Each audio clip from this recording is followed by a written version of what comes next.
Hello, everyone, and peace of Christ to all of you. I hope my voice coming good and clear. Please invite your friends and let us have some good time together. Today, our topic actually is a very continue of previous topic, which is very important, and we will show you how we can prove easy that Islam, because it is a theft, uh, it is not legitimate belief. Have you ever heard of somebody he teach somebody, but he himself who teach it do not know it?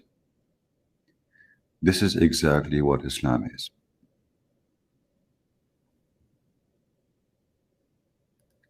A Muhammadan, he made a post in the comment section, and this guy always he come with those posts, which is very nice actually. I like them for they give us a reason for comedy and to laugh.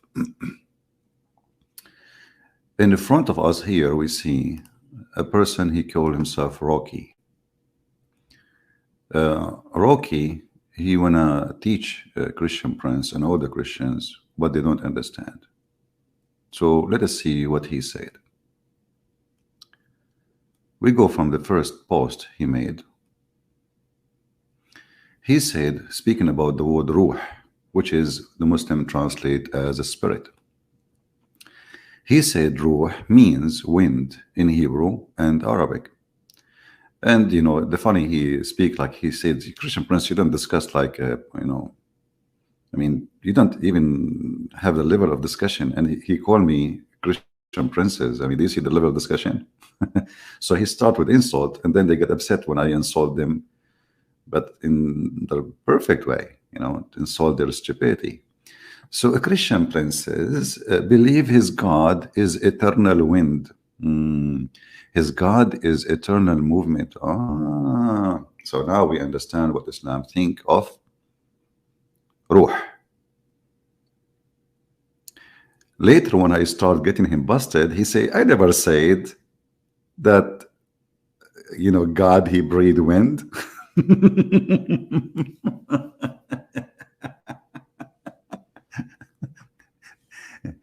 Okay, we go down here. He says, I said to him, oh, so ruh is a word, not souls. Okay, so Allah, he break wind and he created Adam. And then he said, you don't have knowledge. You cannot you can have a real discussion. This is above your head. Ruh is in Semitic language mean wind. God can cause things in creation, and he can cause things movement in creation. That's why your ruh is called after the wind. Man, that's good. Okay, you cannot see it, but you can see the effect, just like the wind. I see. Today I will make you break wind non-stop. You believe your God is a wind before creation. Why is your God called a wind? How many spirit are there in your God?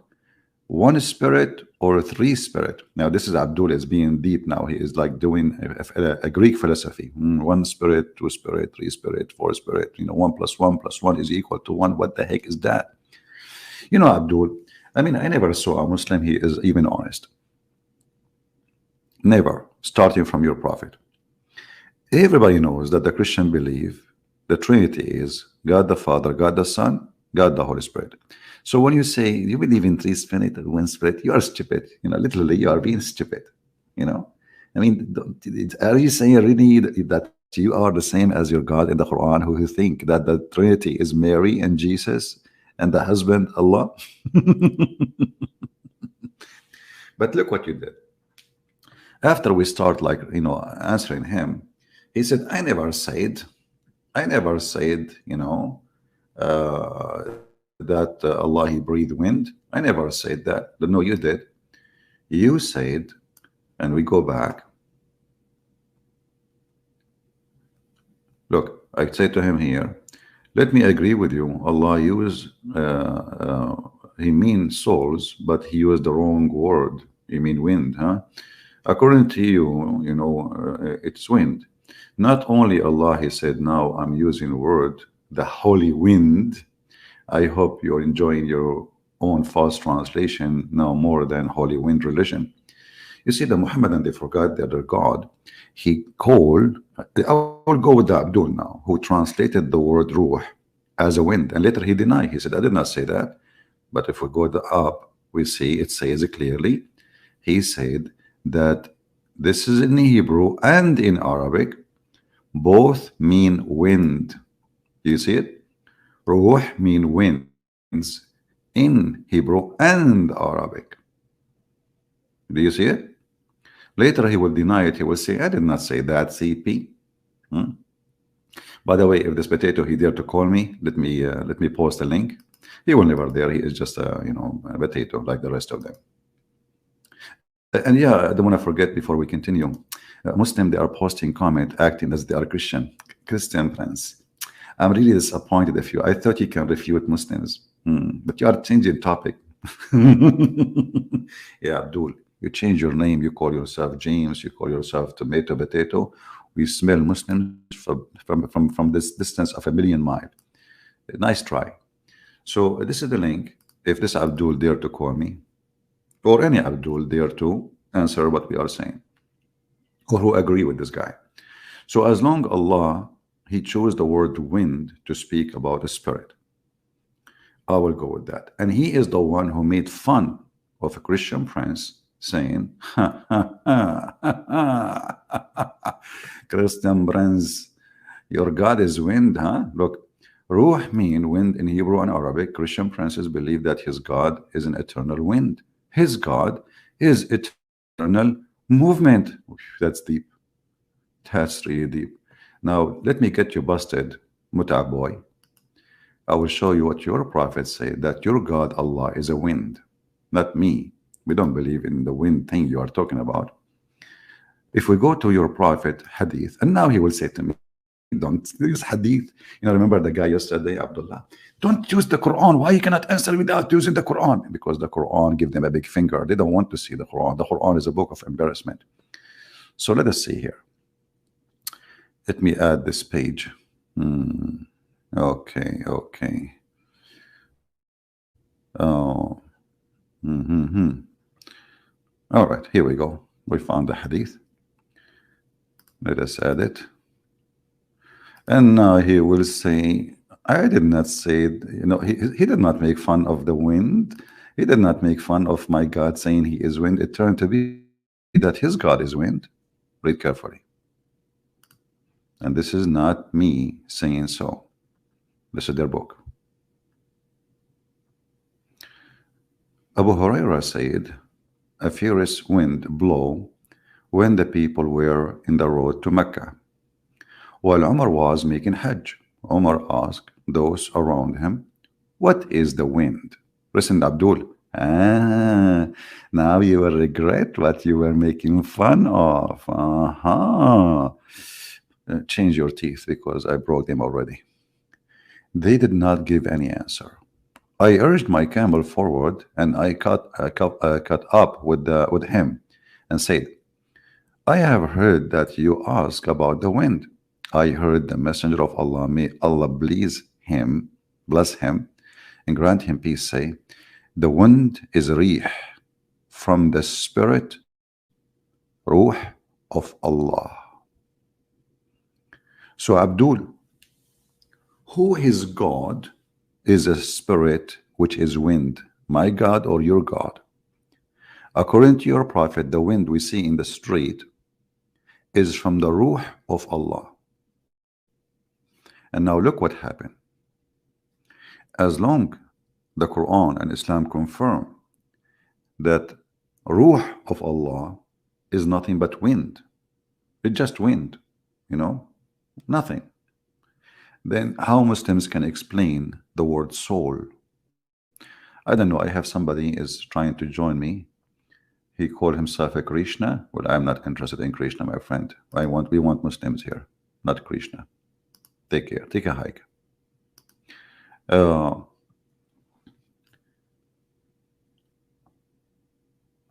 Muhammad, he defined his God, wind, ruh, as wind, in total agreement with the Abdul.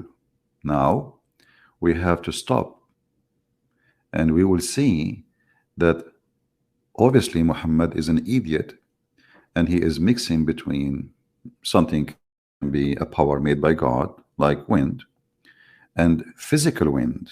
I mean, physical wind, which is we see around us, and the ruh. When we talk about ruh, is it life or wind? When the Quran mentioned the word ruh, is he speaking about wind or life? Wind is not a living thing. You do not need to be a genius to know. Wind is not a living thing. The word wind, we don't see it, yes, but it exists. There's a gas, there's invisible gas, and there is visible gas. So when an idiot, he think that because the origin of the word means etc., he think that here in religious meaning the word ruh is a wind, that is saying you that this person cannot be a prophet. Because now, based on what Muhammad said, the word spirit, and this is the Muslim translation as you see, is a ruh. The wind in the road is from the Spirit of Allah. That's mean both of them, they have the same nature. But the wind we see in the street is not a living being, and it does not give life. Being moving or movement, because of the nature of the wind, it's not a solid thing.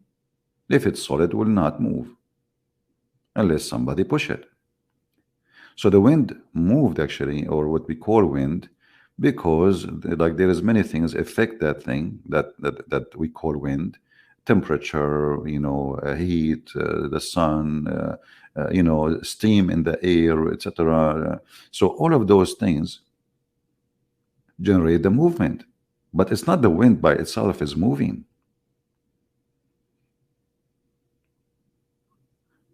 If we look at the wind in a room, if nothing move, the wind will not move, because something have to push it. You have to create heat wave. You have to create a physical point, like pushing, like use a fan. A fan is a physical object, and the edges of the fan will like create a current of air, like water. It's the wind is like a water, but it is invisible. It's not touchable. But even when there is a strong wind, we can feel it. Even when there is like little bit of wind, we can feel it touching our skin. If you go in a motorcycle, if you ever use one, you will see how powerful the wind in your face, and you will feel even your skin will be pushed away from your face. So when Muhammad, he says that ruh is wind, and the wind is ruh, he destroyed everything the Muslims believe. And because he is comparing the real wind, the physical wind, with something is not physical. The same Abdul, he copied what I said. He said the word ruh is the force of life, but nowhere in the Quran it says so. He's copying me. I asked him, can you provide me the verses in the Quran that says that the spirit is the power of life? He is just copying me. We posted an article just 2 days ago in the previous video. The Muslim, they say, we do not know what ruh. We have this guy's name is Abdullah. 2 days ago, he said, we do not know what ruh. They ask you what ruh is, say only Allah knows. So Muslims do not know what is ruh. Why? Because it is an additional belief added to the pagan belief of Muhammad. So when we ask them what is ruh, they are so confused. And now I repeat my question to the Abdul. Do you really believe that the word ruh is the wind in the street? Do you really believe that the wind in the street is coming from the Spirit of Allah? Who dare to say I don't believe after we showed you the hadith? They don't. And this is a very clear proof that Muhammad do not know what he is talking about. There's a huge difference between the word spirit and wind. Wind is a physical object. You can even capture it. You can capture wind, don't you know? You can put it inside a balloon. But you cannot capture ruh. You cannot capture a spirit. You are stupid. So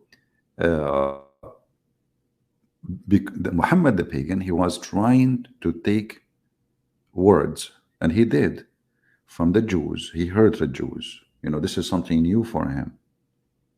You see, the Muslim believe, you know, we mentioned the hadith before, where Shaitan, he go inside the mouth of Adam, and then he came from his anus, because Allah, he made him from mud as a fashion, as a statues, and then he came from his anus, and he told the angels, well, you know what, this man, there's nothing to worry about, because inside him he is empty.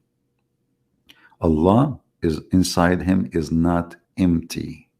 Now, Allah inside him is not empty. Allah inside him has no spirit. Allah inside him has no wind. No problem. Then when the Quran speak about, I created Adam from my spirit, and then we compare what we see here with the comment of this Abdul, who he said the word ruh is a word mean wind in both Hebrew and Arabic. And Allah, he caused movement by the wind. That's mean the Muslims, they believe that the word ruh is not life. It is just wind, because wind is not alive. And then when we got him busted, he says, I never said that.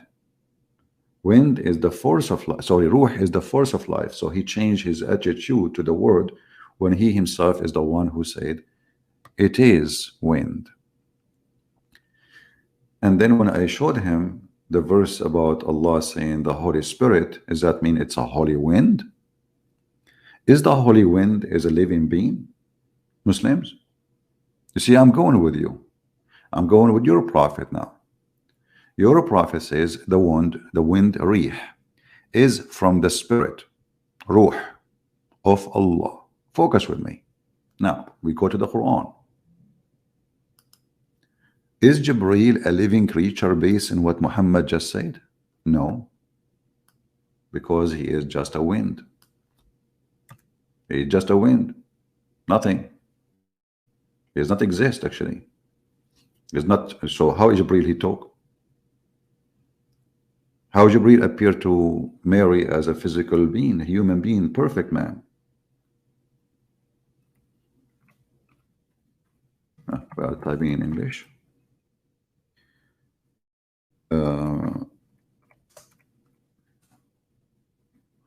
You go in the Quran, you will see that the angel, when he came to Mary, he appeared to her as a perfect man.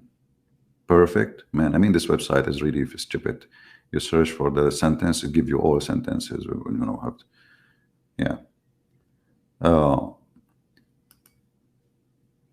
But if the ruh is a wind, and the Muslim, they claim that Jibreel, he is a ruh, and then Jibreel, he come to Mary and he appeared to her as a perfect man, that means Jibreel is not real.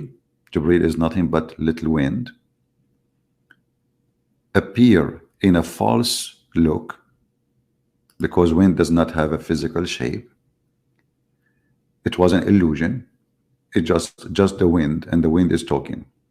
Here you will see it says, she placed, chapter 19, verse number 17, she placed a screen. She screened herself from them. Then we sent our ruh, between two bracket, angel Jibreel, which means in the verse, the word angel is not exist. When you see it in the bracket, the Muslim admit that they are trying to explain the stupid Quran. The Quran by itself is not enough to understand. It's a stupid book. So what we sent to her, we sent to her our ruh. You see, he did not say we send a ruh. He said our ruh. That means Quran believe there's two kind of ruh. There's ruh and our ruh. Our ruh is something special. However, ruh is ruh. And if we go to the hadith, we will find that the hadith says that the ruh of Allah is wind. This is the ruh of Allah, our ruh. If you have a short memory, we can go back. Let us see here. Where is the hadith? Here we go. The spirit of Allah, the spirit of our ruh. See it? The same sentence. So the Muslim, they cannot say, oh, this is not different. The spirit of Allah is the wind.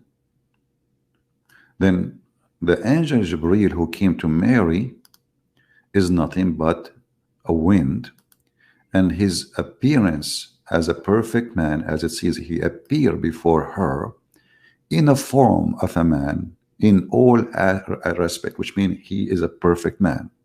He's a male. He's a male. He has a male member. You have a face of a man. You have a voice of a man. You have a look of a man. He have a height, tall body as of a man. So now we need to ask the Muslims, when your funny, silly, stupid Muhammad, the most obvious false prophet, he stole the word ruh, and he confirmed that the word ruh is wind. And we showed you Mr. Rocky saying, yes, the word ruh in Arabic and in Hebrew mean wind. But now he don't differentiate between the wind, the word used for physical, and the word ruh, which is present soul or spirit. How you Muslims then believe that the wind is an angel, literally an angel? You see, I can say there is some words, they have many meaning. They have like metaphorical meaning and they have a physical meaning. This is true. But Muhammad, he made it clear that ruh is wind, and the wind, the spirit of Allah, is wind. So now we are not, and we cannot consider the word ruh something used for something spiritual, a spirit, no more, because simply it is a wind. The wind is the ruh, and the ruh is the wind, and the ruh of Allah is a wind, and the hadith confirmed that. So now suddenly Muhammad, he claimed that the wind of Allah, you see, I'm using the Muslim translation. I'm just replacing the word ruh now with the word wind. Rocky, he said in Arabic and in English, the word ruh is a wind. Allah, he caused things to move by wind. He caused a creation to move by wind. Wonderful. So that's mean that Jibreel is not an angel. He have the same nature of the wind in the street. If we go to different hadith, we will find that Muhammad saying that he saw Jibreel with 600 angels, 600 wings. 600 wings.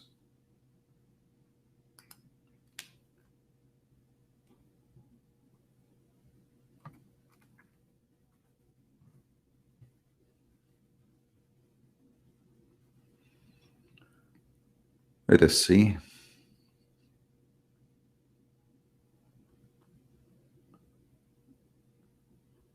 The hadith. This is a story about Aisha playing with the horse with two wings, Yeah, here we go. It says here that certainly, this is Muhammad, certainly he saw great signs of Allah. Quran, whatever, 18, imply that he saw Jibreel in his original form, and he had 600 wings. Look what happened now. Jibreel for them is a wind, literally wind. Well, remember the hadith was talking about wind in the street. Wind in the street, not wind meaning like, okay, they are like, I can say, well, the angels, they are like wind, we don't see them, they are invisible, and etc. So yeah, we can say that. But here we are talking about a physical creature. They call him Jibreel, and it says here his original form. Do you see the word original? So how the angels, or the angel who is wind, His original form is 600 wings. Remember, if you are really wind, you do not need wings to carry you. Correct? When you have wings, you are going to use wind to carry you, not the opposite. If you are a wind, there is no need for the wings. And when Muhammad, he said that he saw Jibreel with 600 wings, and this is his original form, that means Muslims are really confused about what is wind and what is angels and what is a spirit, and they do not know what they are talking about as usual. And this is the case for Muhammad. He is just a liar. He stole words. He do not know what the words mean. He just add them in his books. And as you see, all of those are very authentic hadith. The Muslim, they cannot say it is not true. He saw Jibreel in his original image. Do you see it? And it is the Muslims who confirm that this is the original. Because remember, Jibreel, he came to Muhammad as a man. And he squeezed him. And according to the Muslim too, he came to Mary as a man too. Even the Quran does not say it's Jibreel. It says Ruh, our Ruh, specifically our Ruh. So here we ask the Muslims. Muhammad, he says the wind is the Ruh of Allah. The angels are the wind of Allah. Allah, he breathed into Adam the wind of Allah. So what is soul and what is a spirit? If we go in the Quran, just to show you how stupid this man is, if we search for the word soul, we will find in the Quran there is two words actually. There's a word, it says soul, and the other one, it says spirit.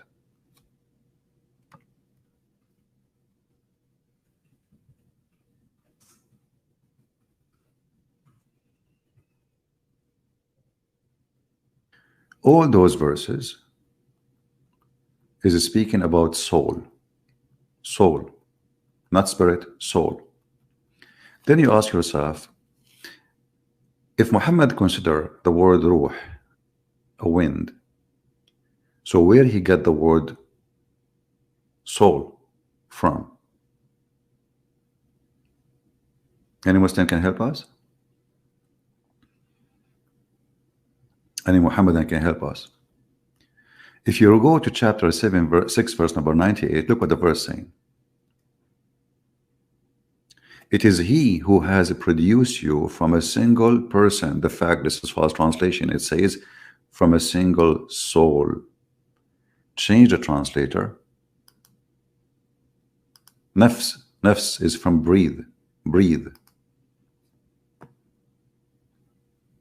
This is why you cannot take Muslim translation to be true translation. Never. You cannot do that. It's impossible. They never tell the truth. They never share the truth. And they have to add things and fabricate things. Here they are saying single person Adam. Let us change the translator again. Let us see how truthful it is. I'm sure one of them, he will make a mistake and say the truth. It is this one individual, spirit, soul. So there's one person who was given a soul, and the rest are just, a reproduction. Where is the verse? Hold on.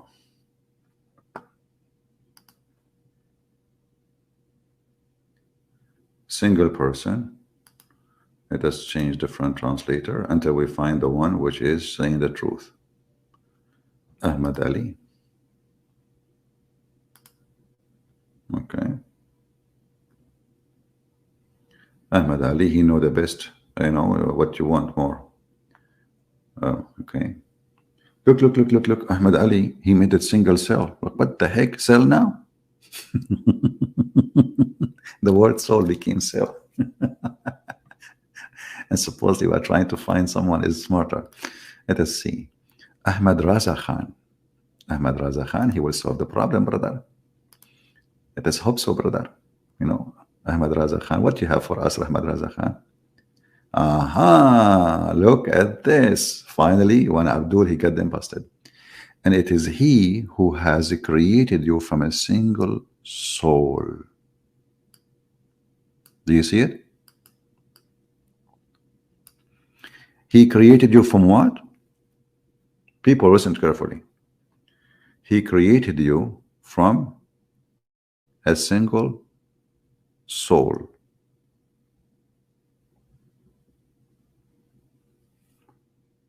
So what is a human being? Is he a soul?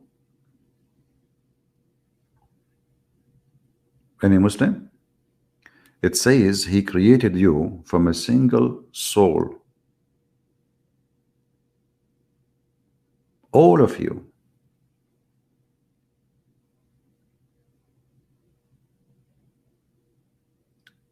Any Muslim is listening?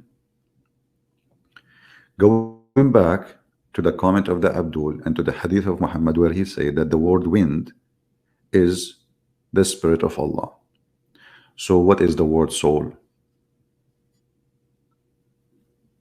Remember, the Abdul in his comment, he said that ruh is how Allah, he created a human being. And actually the Quran says that Allah, he created Adam by breathing his ruh, not soul. Do you see the contradiction? The only way to solve this problem, if we accept that soul is the same word as ruh, which means spirit. But in fact, this cannot be true, because soul and spirit is not the same thing. If we go in the Bible, we will see way higher and quality explanation for what is soul and what is spirit. You see, let us find some verses in the Bible. Give me a second.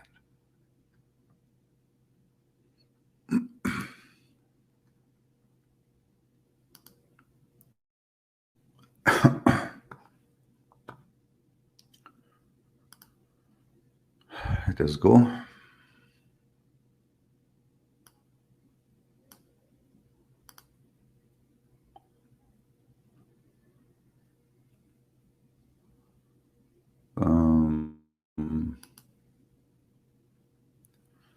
Okay, let us go here.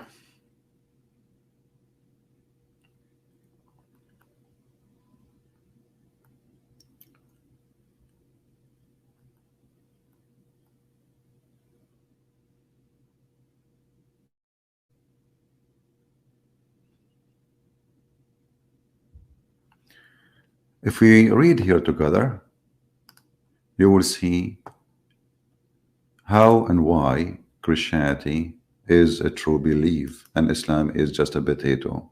It's just a stupid idiot who do not know how to write, how to read according to Muslims, trying to make himself a prophet. This is John chapter 4.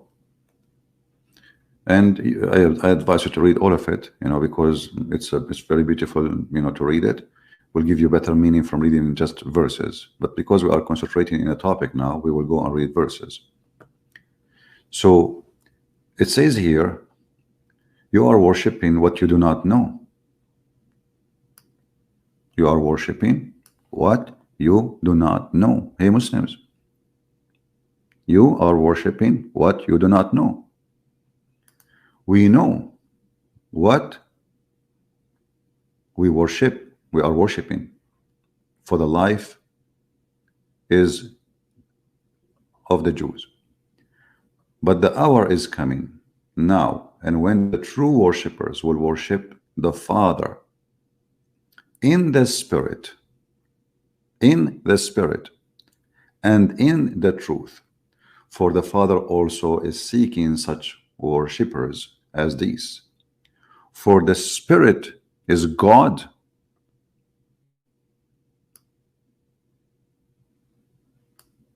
People, do you see? For the spirit is God. Soul is not a spirit. Muhammad is a stupid fool. He don't understand the difference. You see, when a person is created, God give him a soul, and God give him a body. So body plus soul, that is an animal. That is us. When the Spirit of God is with you, that is a believer. So a believer is three, not one. He is a spirit, Spirit of God within him. This is why we say that you get baptized with the Holy Spirit. You receive the Holy Spirit. You receive the Holy Spirit. So you are a soul, you are a spirit, and you are a body. Trinity. The soul is the power of life, you know, to make you a living being, moving around, eating, you know. Soul and body will make a creature. The Spirit of God will make this creature understanding creature, not programmed. Will make him different, will make him a human. This is why we see that people who don't have the Holy Spirit within them, they are animals in their behavior. For they consider everything around them is just an animal to take, you know, like a wolf. You see the other wolf eating a goat, they fight over it because both they want to eat, even though maybe the goat is too much food for them, for both, still they will fight over it because they have a soul of an animal. They don't have a Spirit of God within them. The Spirit of God give you the ethic, give you the feeling guilty when you do something wrong. The Spirit of God make you have understanding of wrong and right.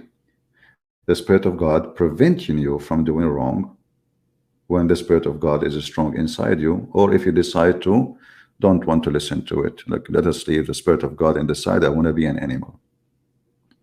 So the Muhammadan, because they do not know and they don't have a spiritual belief, it's just a physical, sexual, pervert belief. This is why their heaven is not a spiritual heaven. What is the Spirit of God in heaven? The house of God in Islam is a place of a pimp.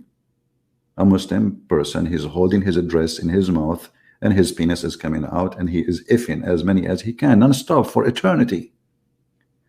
So they don't have a spiritual belief, they have an animal belief. They seek what animals seek. It's like, you know, when you have a cat, you know, you show her, or a dog, you know, you say sit down. The dog, he sat down because he learned now each time he put his butt down in the ground, you give him a candy or you give him a bone. This is what the Satan is doing to Muslims. He is training them to obey him based in the bone. What is the bone? The bone is the virgins waiting for you. What is the bones? You will wear a bracelet of gold and silver and your house will be very big. You will have 80,000 slave boys. At least this is the lowest reward. So Satan, he always try to subdue you by temptation. The Spirit of God always try to protect you from temptation. And it is you, because God, he gave you free will. Either you give the space for the Spirit of God to take the lead, or you decide to say, you know what, I don't want the Spirit of God in my life. I want to be an animal again. And here we see the huge difference between Christianity and Islam. In Islam, there is no really spirit. There's no spirit. See, what Christian, maybe many of them don't understand, they think when Muslim, they use same words, that means we have the same belief. As an example, Muslim, they say Jibreel, which is close to Gabriel, right? But they don't have really Jibreel. They don't have Gabriel. They say Jesus, but they don't have, even the Quran never mentioned the word Jesus. It's Isa. We do not know who's Isa. Isa in the Quran is the son of a woman. Her name is Maryam, right? But this Maryam is a sister of a guy. His name is Aaron, and his name is the other brother. His name is Musa, and her father is Imran. but Imran is the father of Moses. So we have an idiot who is totally illiterate, as the Muslim they say, illiterate about God, illiterate about spirituality, illiterate about angels, illiterate about the nature of God, and now he is trying to hijack from the Christians some of their belief,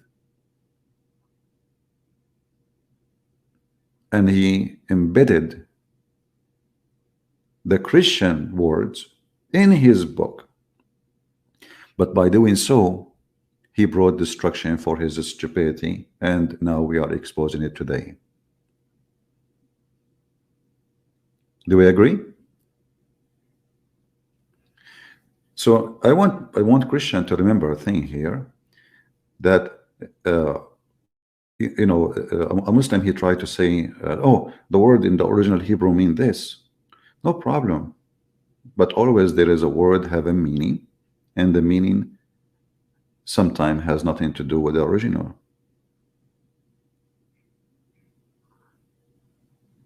Has nothing to do with the original. Because we as a Christian, we don't believe that the word spirit is a wind. Not literally. The power of God is God. Because God without his power doesn't exist. He is not God anymore. I mean, what make God is God?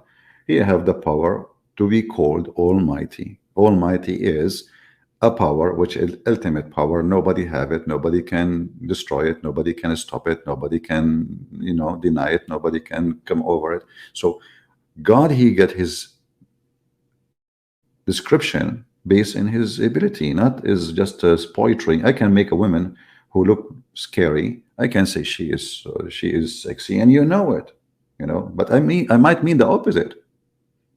Don't be offended, by the way. I'm just giving a meaning.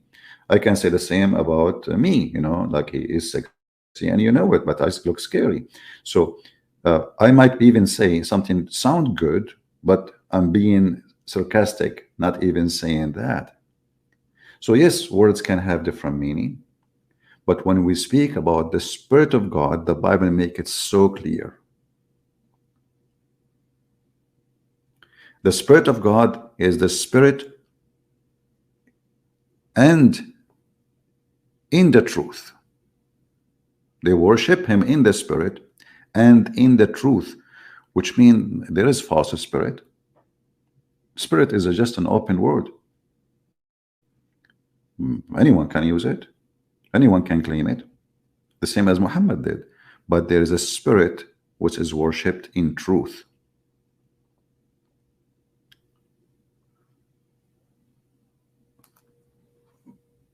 Do we have any Muhammadan have any comment?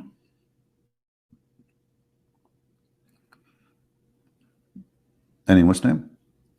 And look how beautiful this chapter, one chapter, made things clear to us. Just one. We did not read the whole Bible yet. But when you go and read the Quran, you will get dizzy. It's just so stupid. You search in Google, what is a spirit? They don't know. Allah knows best. They have no idea, because simply this is something he stole from other belief. It's not his belief. He have nothing to do with it. Those are pagan Arab who worship Allah, who have 3 daughters. And Allah is a pagan idol. What is spirit? You ask Muslims, is Allah is a spirit? They will say no. Do he have a spirit? No. So who is he? They don't know. Not a single Muhammadan knew what is Allah. And when the Quran says that Allah, he breathed into Adam from his spirit.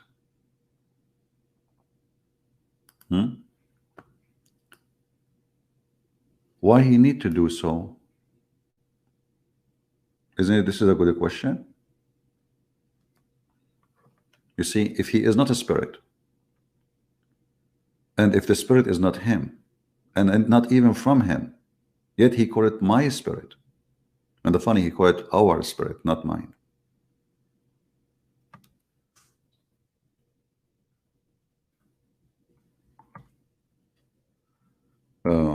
If we go, let's find this one.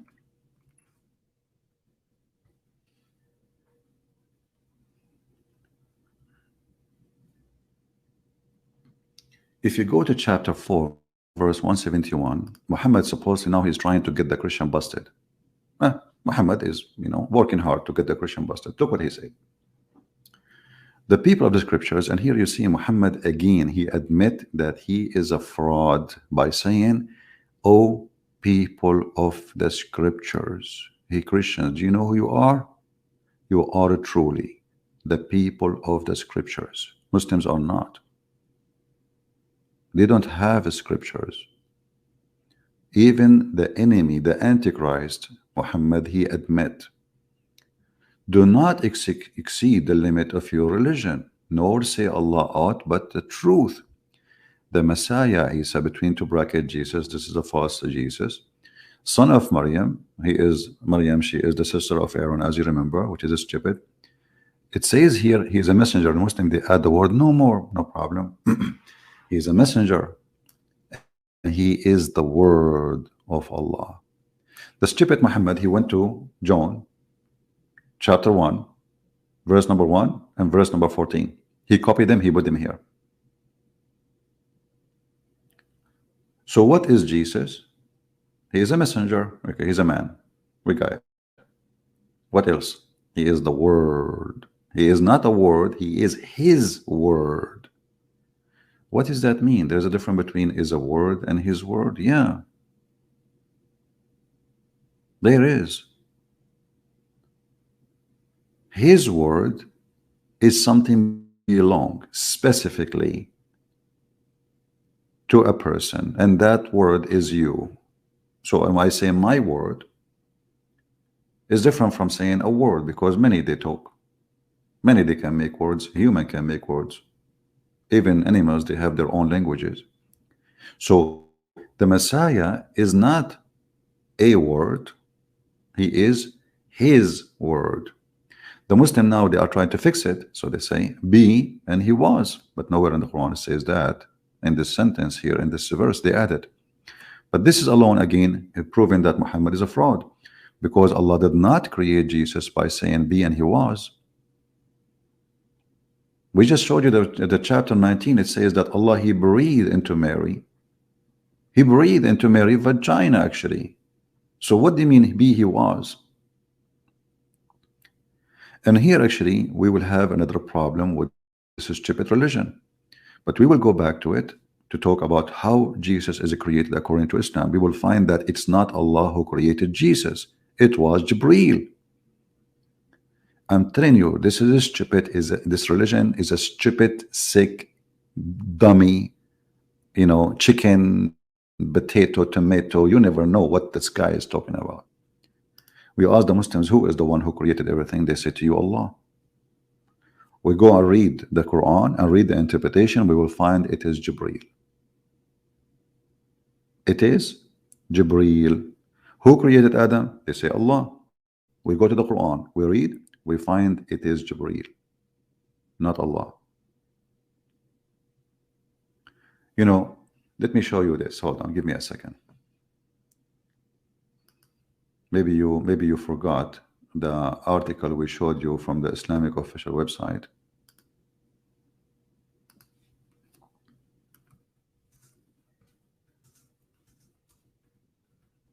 I mean Arabic. Give me a second.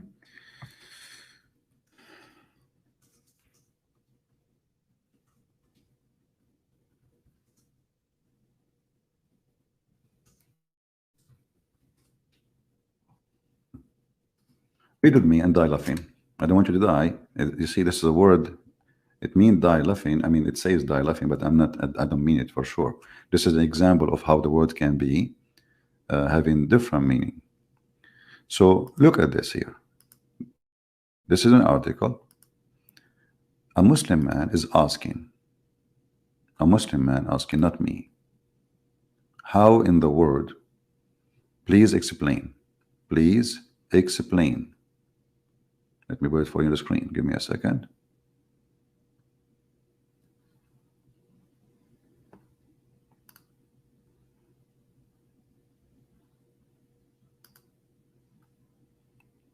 Please explain about Allah breathing of his soul into Adam and the angels, the breath of life into us.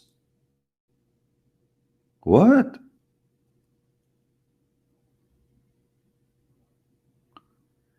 People, can you believe what we are reading?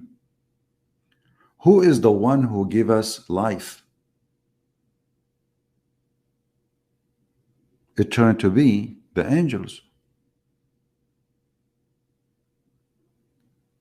But isn't it life his everything?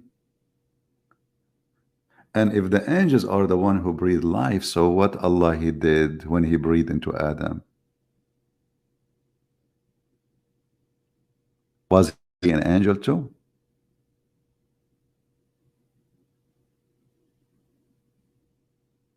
If I say, I heard somebody, you people, you might say, there's no way, this is not true. The Muslim will never. You can search the article. You see the name? Here we go. Please explain how about Allah breathing his soul into Adam. Search it in Google. You will find the website. Later, you might be watching the website, this video after many years. So it's easy to find it. And then here it says, regarding this, the answer, look at the answer. You require whatever, reverting to your query about Allah and the angels breathing soul. Can you believe it? The scholars agree that Allah and the angels breathing the soul. Okay, hold on. It turned to be that Allah and angels, they do the same action. Do you see it? Be my witness. Who create in Islam? Allah or the angels? If we ask the Muslims, when Adam was created, is creating the mud is a creation really? I mean, like making a fashion of a mud? They will say no. When Allah he breathed into him, that is the living Adam. That is a human being creation. But now we see that a human being created by, according to them now in this website, Allah and the angels. In fact, no.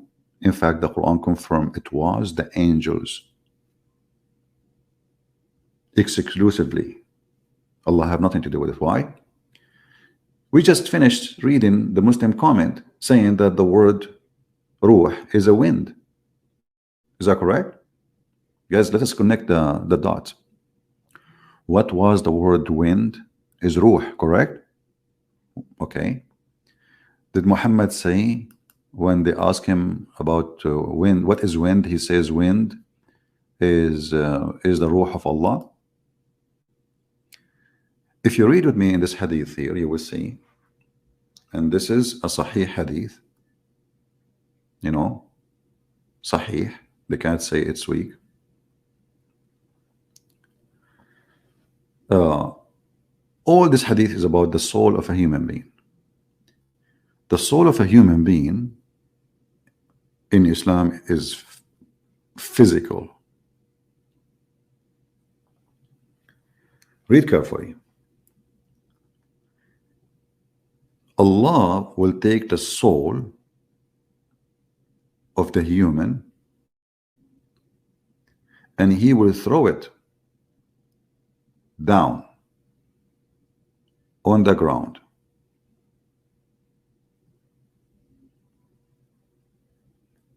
And then is going to be restored to his body. And then two angels will come and they will start asking him questions. 3 questions, and they will hit him with the hammer. You remember the story, like we can show it in different hadith from this one. The soul in Islam, as you see, is a physical being to be tortured. It is not the power of life, because you are taking the soul and throwing it in the ground, and now you are going to torture the soul and the body.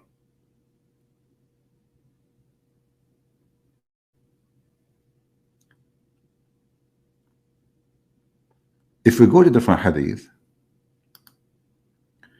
When Muhammad he explained that the wind, rih, is from the Spirit of Allah, we ask the Muslims, who is the Holy Spirit? They say Jibreel. Okay, is the Spirit of Allah is holy? Who is a Muslim there to say no?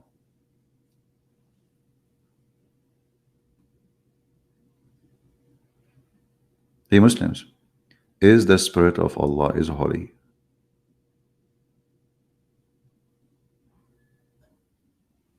It says to you, from the Spirit of Allah. You see, if I take something from the Spirit of Allah, isn't it going to be having the same nature of that Spirit? You know what I mean? If I take a cup of water from a bowl of water, isn't it the cup of water have the same water from the bowl? So wind is a physical structure, gas. Allah, Spirit, is a physical structure. That's what it says. It is Muhammad who is confirming that the wind we see in the street, or when you turn the fan on, or a conditioned moving wind, that is nothing but the Spirit of Allah. Wonderful. Then who is Jibreel? And how the Muslim website saying that the angels, they breathe life. And how wind is life? Is wind life?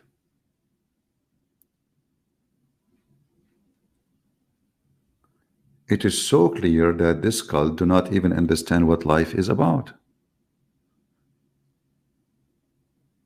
And this is not metaphorical. You see, they are confirming Allah and the angels breathing the soul.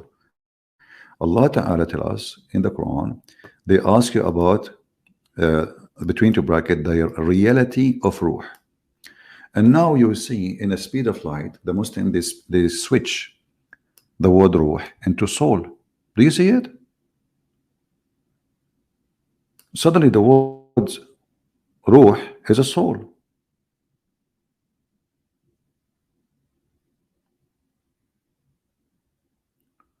Tell them the soul is from the order of my Lord.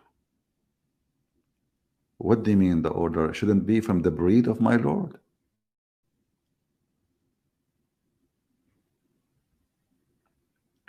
The reality of the soul and how it come into us is beyond our understanding. Here we go. Now we solve the problem. And here you ask yourself, if this is beyond our understanding, so why the Quran says he breathed? Correct? You see, you go to the Bible, you will see it says God, he breathed. Yes, he breathed. So what do you mean beyond our understanding? The word breathe is used for a reason, so we can understand. The Muhammadan, they have their own way to understand things because they have a foolish prophet and they try to manage with his foolishness. If we go in the Quran, we will find this.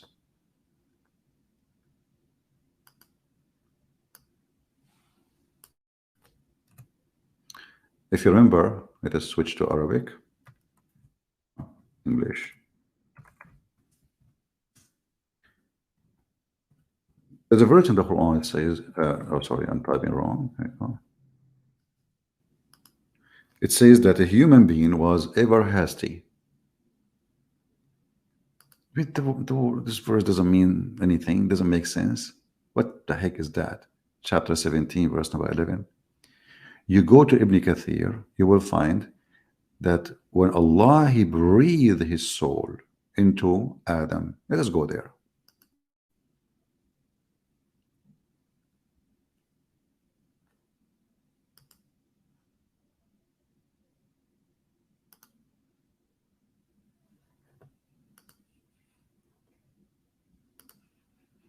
Are we learning? Everything is good? God is good, so is Jesus. I mean to that. So here, Ibn Kathir, this is not me, Muslims. Don't tell me, Christian Prince. He said, okay, this is not a true, this is 11 actually, number 11. Hold on. This is not true. Christian Prince is lying to you. I'm showing you in the screen everything I say. Nothing I say is not in the screen.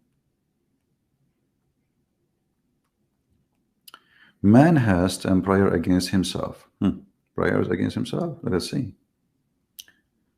It says here, and the man is ever hasty. Salman al-Farisi and Ibn Abbas, I mentioned the story of Adam. When he wanted to get up before his soul reached his feet.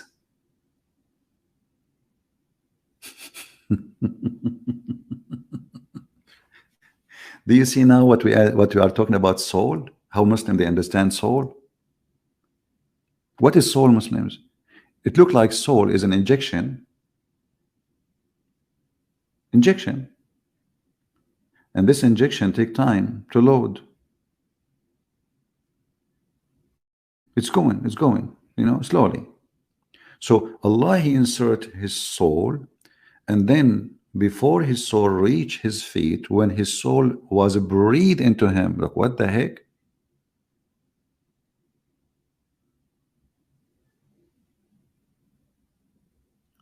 It entered his body from his head downward. Allah, he breathed from his head, not his mouth, not his nose, no problem. It entered his body from head downward and reached the brain. He sneezed. Hatsu. The soul is going now. The soul is loading. The download file is, going through. So when his soul reached his head, he sneezed, and then he said, Alhamdulillah. This is, proven to be true. I mean, you speak Arabic. The guy Adam, he was the first man. He speak Arabic. He said, Alhamdulillah, in Arabic, brother. And Allah said, may your Lord have mercy on you. Allah is talking to whom?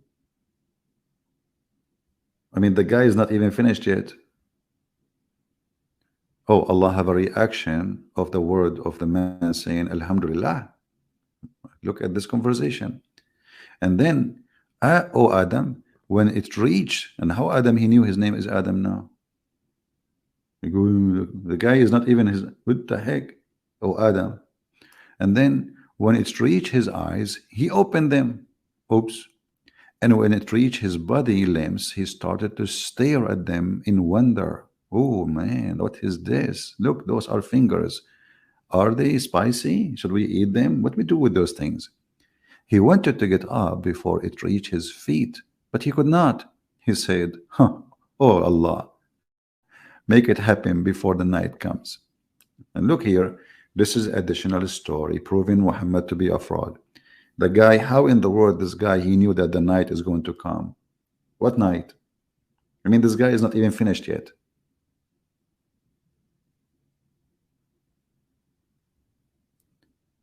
And isn't it the Quran says that Allah, if He wants something to happen, He say be is going to be?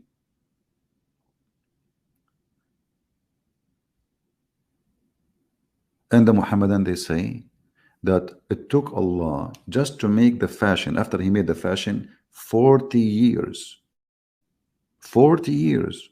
Adam was just a clay. So how long it took Allah to finish Adam? And how the Quran says if Allah wants something to happen, He say be is going to be. But now we understand that the power of life in Islam is a physical thing moving from point A to point B. Let us see, we have somebody in the waiting list. Let us see who is he. Hello? What's going on? Yeah, what's going on? You don't know what's going on? Are you a Muslim? Yes. All right. What do you think about our topic, my friend? Islam is truth, my friend. Okay. How the soul, what do you understand about the soul of Allah? What is the soul? Allah has no soul. He created us. Yeah, but as you see here, He says, my soul. Where does it say? Okay, let's go to the Quran. Do you see my screen? Yeah, I do. Okay, let me show you. So when Allah He created Adam, He said He breathed into him of my ruh.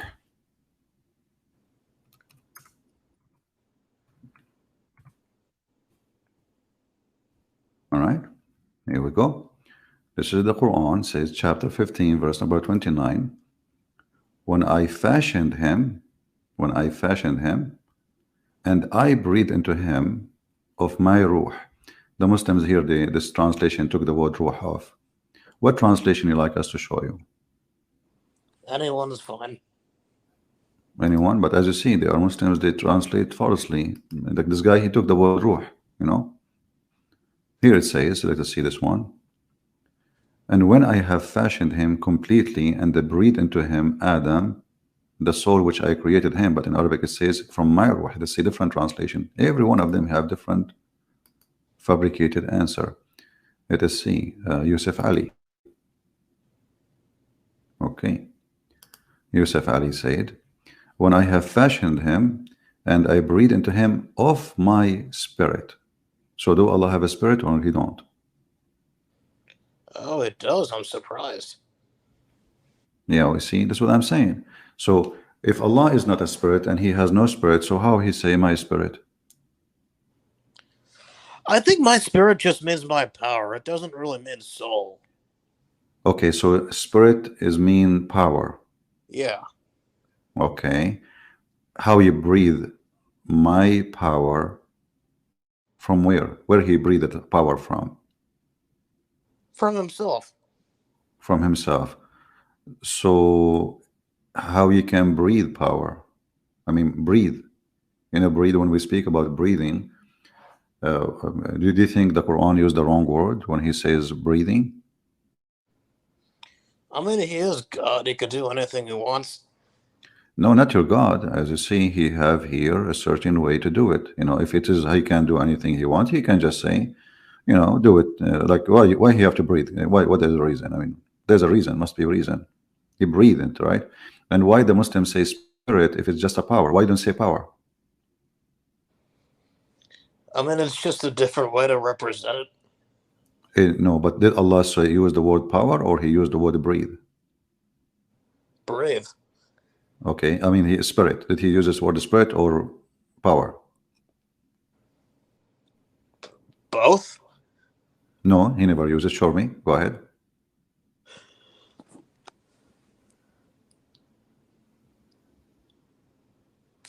Yes. Don't you Power could, believe? Don't you Muslims say that the Quran have a perfect language, and the Quran explain itself, and Allah He speak perfect Arabic? yeah, it's well preserved.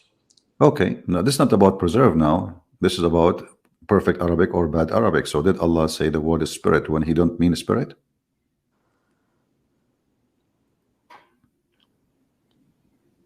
Like I said, And spirit could mean anything. maybe he used it by mistake. Maybe he want to use power, but you know he was not good in Arabic at that time, so he said spirit.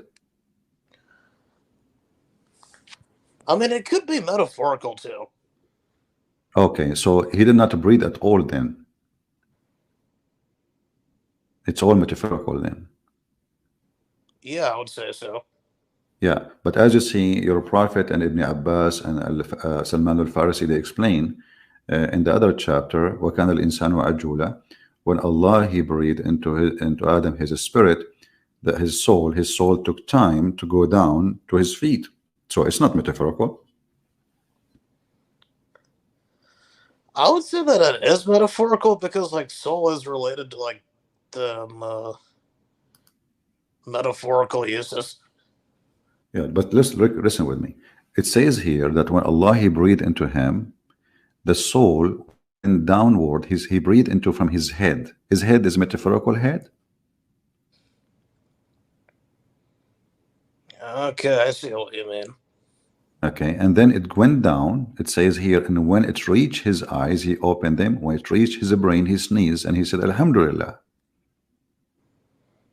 So we are talking about something moving downward according to your prophet story, and it is not metaphorical. It is something physical. Is soul physical? It could be both. It could be both. So when you die, can we shoot your soul or only your body? Only the body. So how you say it could be possible? How the soul is physical then? I mean, it affects our physical aspects. The soul have physical aspect? It doesn't have it, but it can affect it. Okay, so if it doesn't have physical aspect, how you explain to me that the soul is coming down through his head, slowly go to his brain, his knees, then to his eyes, and then to his limbs, and then to his feet, and then before it reached his feet, Adam, he was worrying that Allah is not doing the good job. He said to him, please Lord, finish it before the sun set. Okay, I guess it's not metaphorical then. Okay, so now how we can solve this problem? Is Allah is all powerful? Yep. Why it's taking a lot of time to finish it? Well, because he wants to be considerate to Adam. Did he want what? To be considerate to Adam. Yeah, but Adam is worried now. He says to him, finish it before, make it happen before the night come.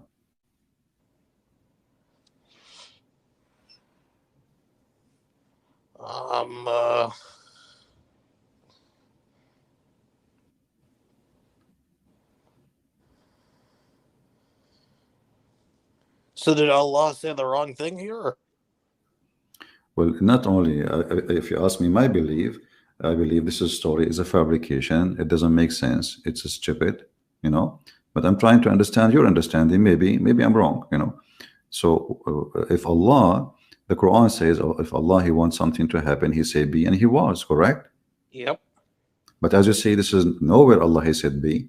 Allah, he made clay, and then he made dirt, and then after he made the dirt, he brought water. He mixed it with the dirt.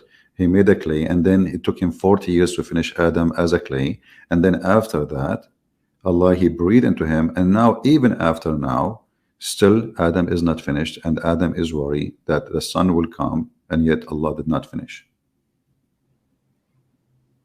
So is Allah is almighty, he's all powerful? Why is taking him so long time when the Quran says if Allah wants something to happen, he say be is going to be?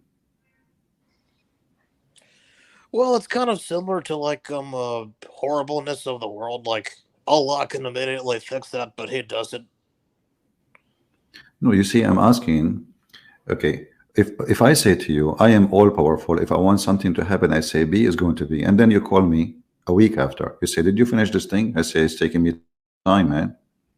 So was Allah truthful when he said, if you want something to happen, he said to it be and it's going to be, or he was exaggerating and lying? What do you think?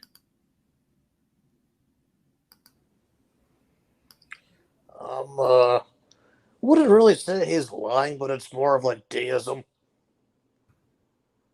Maybe he is exaggerating. What do you think? I wouldn't think that that would be the case. Okay, so explain to me then how he is. Do he mean it seriously, or he is just joking when he says if you want something to happen, he say be, and it was? Did he lie? The verse in front of you, chapter 3, verse number 59 says, verily the likeness of Isa, Jesus, before Allah is the likeness of Adam. He created him from dust, and then he said to him, be, and he was. Then we go and read the story, we will find there is no be in the story of a creation of Adam, neither the creation of Isa. As you see, Allah, he created Adam by fashioning Adam from clay, and then after it took him 40 years, more than 40 years to finish him, and then after the fashioning, which took a long time, he breathed into him, and now even after he breathed into him, Adam is not done yet.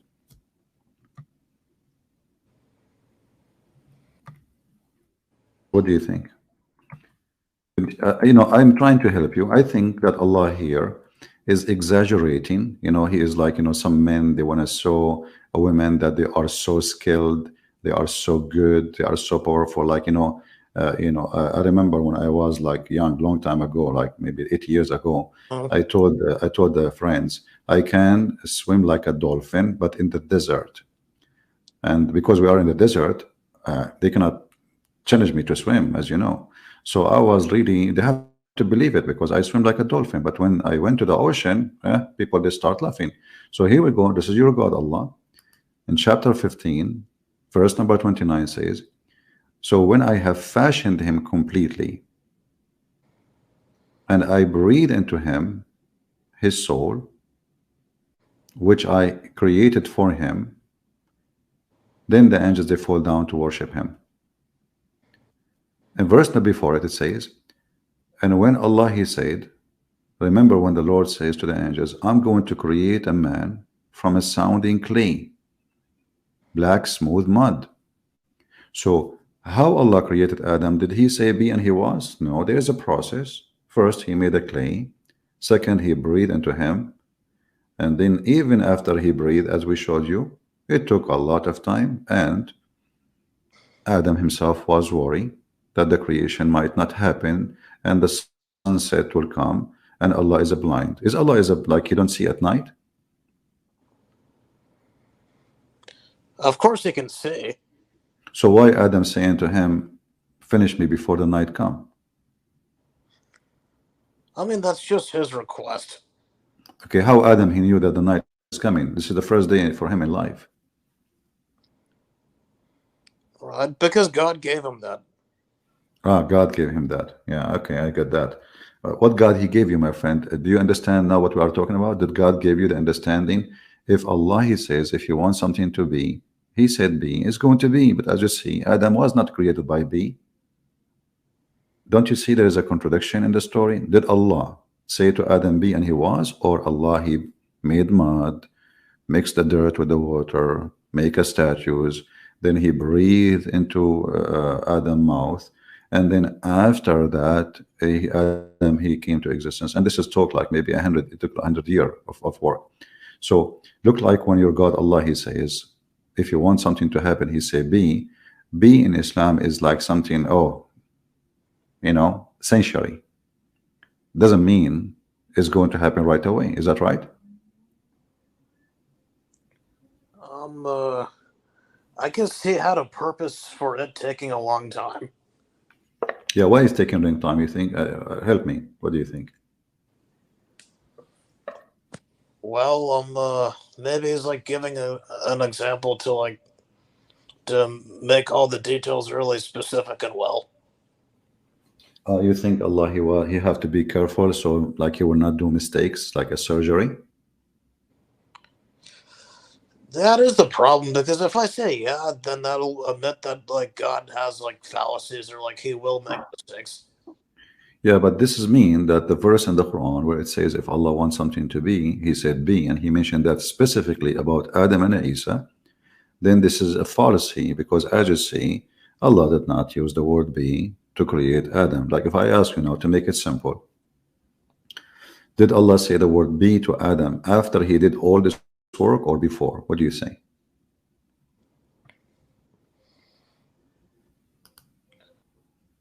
I mean, like I said, Allah has a purpose for everything. This is not a question, my friend. You are a nice person. I like you. So I'm trying to come to a conclusion, me and you. Allah, the verse in front of us, I hope you can see it. Chapter 3, verse number 59 says, verily, the likeness of Isa before Allah is the same as likeness of Adam. He created him from dust. So now we understand they are coming from dust. Okay. Then he said to him, be, and he was. Okay. So did Allah really put dust in front of him? And he said, be, and Adam was? What do you think? Is that true, what it says here? I would say no, because like Jesus was in Mary. No, this is Jesus is a son of Mary. He is not created directly from dust. He is born, right? So this doesn't make sense. Secondly, as you see, the Quran in different verses saying that Allah, he fashioned the mud, right? And then he breathed into the mud, and then Adam come to life. So when the Quran says be and he was it the word be before he created Adam or after he created Adam? So what the point of this word be? You see, imagine you tell me, Christian Prince, how good you are in cooking. I say, oh man, I can make a barbecue by saying be. And then I go and make a fire, and I clean the chicken and I cut it pieces, and then I put it in the top of the barbecue, and then I barbecue the chicken. It took me like an hour for the whole process, and then I add garlic and olive oil, whatever, etc. And then I say be barbecue, and here we go. We have barbecue, but this is not real. This is false, correct? Yeah. Because already I finished the barbecue. I did not say be. So what the point of this be? What do you think? Did Allah say the word be before he finished Adam or after he finished Adam?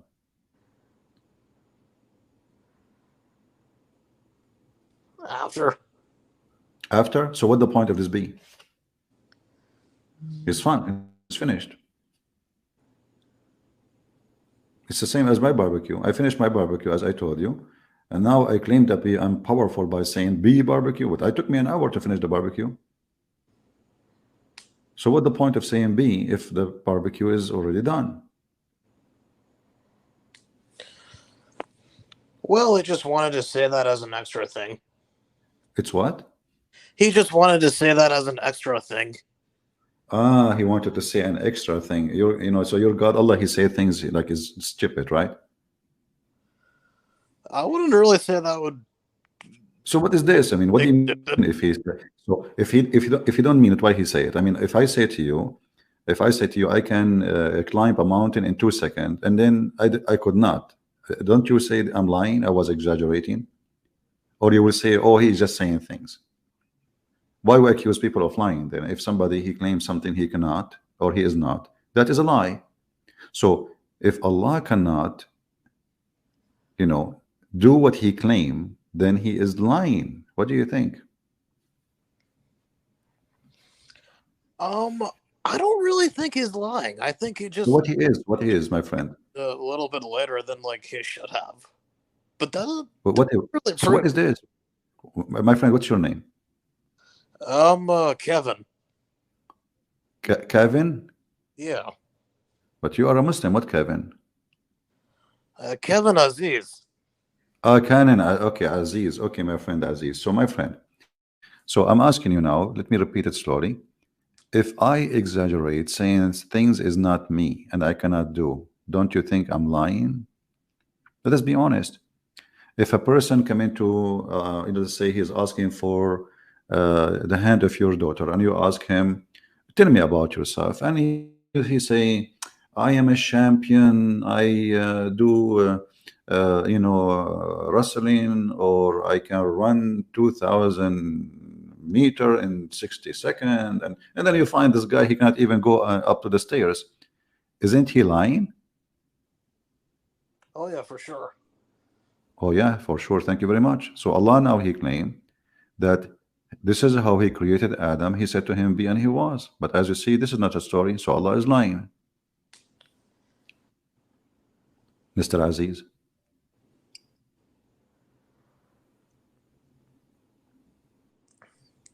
I wouldn't say he's lying once again. So what it is, you give me an answer. What it is, if I say things I cannot do, isn't it proven to be that he is a liar then? Well, I mean, he said B after he did it. Okay, if he said B after he did it, that's mean he didn't. This is the word B is useless. Yeah, I mean, he still said it. So by saying the word, that make it true now? Yeah. Okay. That's a wonderful thing. This is a new understanding of religion. So guys, according to Mr. Aziz, you can make hummus, you cook it, you smash it, you add olive oil to it, and then after you put it in a dish, you say to be hummus, and that make you truly saying the truth. You just made hummus by saying be, not by using your arms and your hand. Did Allah use his hands, or he said be to create Adam? When Allah talks about his Ruh spirit, it's the same as Allah saying that he has an arsh throne. No, listen to me carefully. I'm saying, when Allah he created Adam, did he use his hands or he used the word be? He first used his hands and then used B. He used what? He first used his hands and then used B. Okay, so what the point of the B if he is going to use his hands? Well, then the B came after him using his hands. Yeah, so what this is mean, he is no different from me. I can use my hands and then I say B. And you can do that too. How that make me God? Well, yeah, I know, but it didn't. Yeah, he did it. This is what we're proving here, that Allah cannot be God then. Because if he have to use his hands in order to create a creature, and this is confirmed in the Quran, chapter 38, 38, verse number 75. He created him with both my hands. Why he used two hands?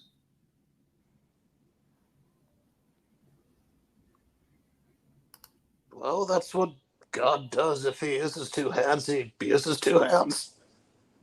Okay, so Allah is the Almighty, but he have to use two hands like us in order to create something. Do we agree upon this? Me and you? Say that again. Okay, Allah is Almighty God for you as a Muslim, but yet he need to use his both hands in order to create a creation. I mean, he doesn't really need to, but he didn't. So now you see somebody saying Jesus he created. Well, my friend, Jesus he have a form of a man. He have hands. You know, your God he have hands. Why? You see, the Muslim they say that Allah is not a human being. Correct? Yeah. Okay. Why he have two hands?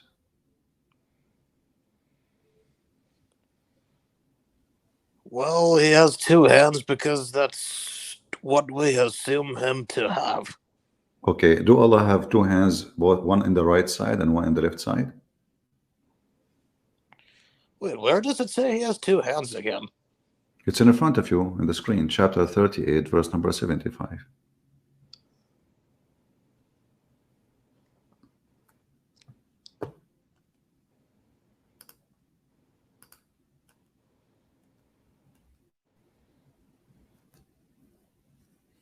Yeah, I feel like hands is metaphorical.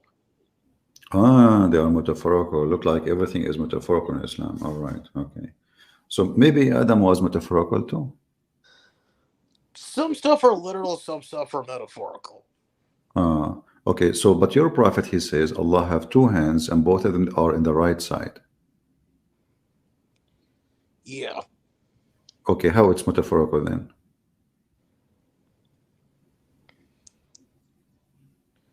Well, I mean, sometimes metaphorical stuff might sound literal, but it's really not. It is okay. So okay, hold on. Do you agree with your prophet when Allah when he said he have? There's anywhere in the Quran it says that his hands is metaphorical.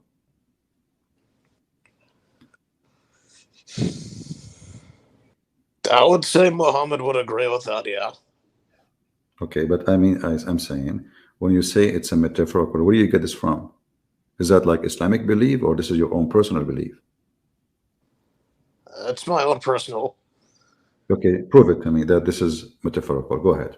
Show me any reference says this metaphorical. Not a single Muslim he says this metaphorical. All Muslims agree that Allah have two hands. Do you see it says both hands? Yeah, I do. Okay, so if it is metaphorical, why he use, he can use say my hands. Metaphorical. He is saying both. Both. What both for? Why he mentioning the word both? I do not need to mention the word. I Does can the say, Bible also say use both my hands? my friend, that is not to mix now. You see, my Bible says that Jesus is the one who created everything, created by him and for him. And Jesus, he came to us in the flesh of a man. So even if Jesus, he used his hands, well, he have hands. Well, why your God have hands?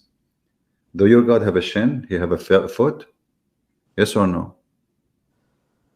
How could God become a man, though? How God can become a man? Yeah. That's a good question. Are you saying your God cannot be man? It falls out of logical reasoning, so yeah. Okay, so you are saying to me anything is not logical cannot be godly, correct? Yes. Okay, is it godly, logical to have hands for Allah? Yeah, I would say so. A second ago, it says how God can become a man. What man? Man is hands and legs and feet and face. Your God have hands. Your God have feet. Your God have back. Your God have a face, have a front. So what is left? Actually, according to your prophet, Allah, he is fat and he is short and he have a curly hair. Is that true? I mean, it would look different from us humans. Yeah, but he is a fat man. He is a short man. He's a fat man. He have a big ass, and he look exactly like the Antichrist, the Dajjal. So why you Muslim you keep saying Allah is not a man when he look like the Antichrist, and the only difference between them is one eye? How Where many does it eyes do? say that he's fat? Okay, let us show you. Here we go. Do you see my screen? Yeah. All right. I will make you read it for us because your reading is better than mine. I did not go to school. So let us see here. Here we go. This is your prophet comparing. He is worried. He says, the prophet said, you can read it. Go ahead, read it for us.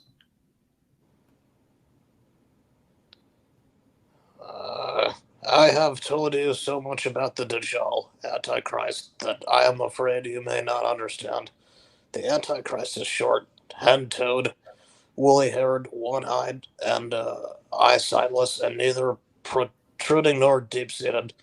If you are confronted about him, know that your Lord is not one-eyed. Okay. If you are confused, not confront, if you are confused about him, know that your Lord is not one-eyed. So now Muhammad is worried that the Antichrist, because he looked like Allah exactly, he is short, he is hinted, he is woolly hair, the only difference between him and Allah is he have one eye and eye sightless. So one eye is fine and the other eye is sightless. He cannot see with it. So if you are confused about him, know that your Lord is not one eye. So Muhammad is worried. He taught them too much about the Dajjal to the point they might think he is Allah. And now Muhammad is trying to tell them, okay, how we can recognize the true Allah from the false Allah, which is a man. He said the only difference is one eye. So how Allah look like? He is short, he is hinted, he is woolly haired, and he have two eyes, and he see in both. The Antichrist, who look like exactly like Allah, he is short, he is hinted, he is woolly haired, and one eyed, and the other eye is sightless. So Muhammad is confirming that the only way to know who is the true Allah, which both are men, one is called the Antichrist, the Dajjal, and the other one is Allah, is just one eye. So your God Allah is a man, and he is short, and he is fat, and he have a big ass. So those characteristics are about the Antichrist, not God. So where are you Yeah, getting that from? okay, but he is saying, if you are confused about him, know that your Lord is not one-eyed. So Muhammad is worried that the Muslims will think that the Antichrist is Allah. Do you see? He did not say, if you are confused about him, you should know that Jesus is not one-eyed. He did not say that. He is comparing Allah to the Antichrist, who is a man. The guy, he is saying, I'm the Messiah. He is not saying that I'm Allah. He is saying, I'm the Messiah. He is al-Masih al-Dajjal. Masih al-Dajjal is not Antichrist. Masih al-Dajjal in Islam is the false Messiah, the liar. So he is a man. Why Muhammad is afraid that the Muslims will think he is Allah? Simply, he described the look physically, and he make the differentiation between the true Allah and the false Allah by one eye. Do you see it? I mean, the Antichrist might look like God. The Antichrist might look like God, but he is the false Messiah. That's when you admitted that the true Messiah is the true God. No, not true. No, just wait, hold on. Aziz, what you said, the Antichrist, he might look like God. You said that, correct? Yeah. Okay, but you Muslim believe that this is the false Messiah, correct? And the Antichrist can look like anything. No, no, he is a false Messiah. In Arabic, there's no Antichrist. He is al Masih al-Dajjal. Masih al-Dajjal mean the Messiah, the liar, correct? Like I said, in this case, it would be literal. In this case, would be literal? Yes. Exactly. So in this case, it's literal. Thank you. So the difference between the true Messiah and the false Messiah is one eye, and the Messiah in this case must be your Lord.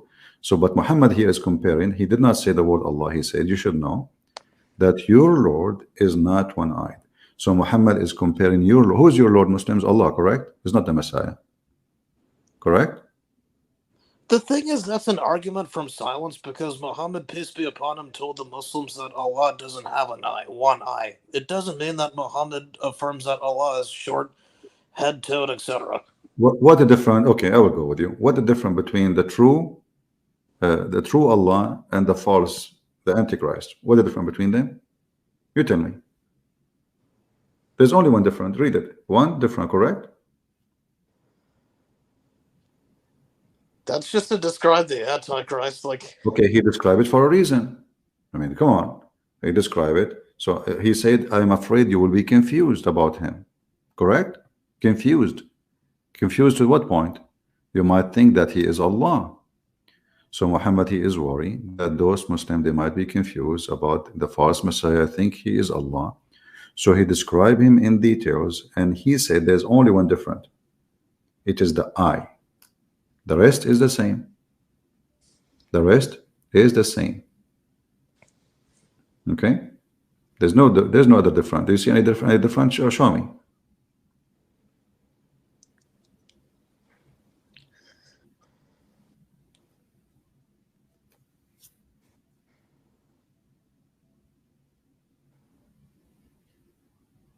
yeah, it says the Antichrist is short, head-toed, woolly-haired, one-eyed. And like, Yeah, but why he is confused, why he is afraid that the Muslim would think that he is Allah? If the Antichrist is a man, and the Muslim don't believe that Allah is a man. Do you Muslim believe Allah is a man? no. Okay, wonderful. So why he is saying, if you are confused about him, know that your Lord is not one eye. It doesn't make sense. If the Antichrist already cannot be Allah because he's a man.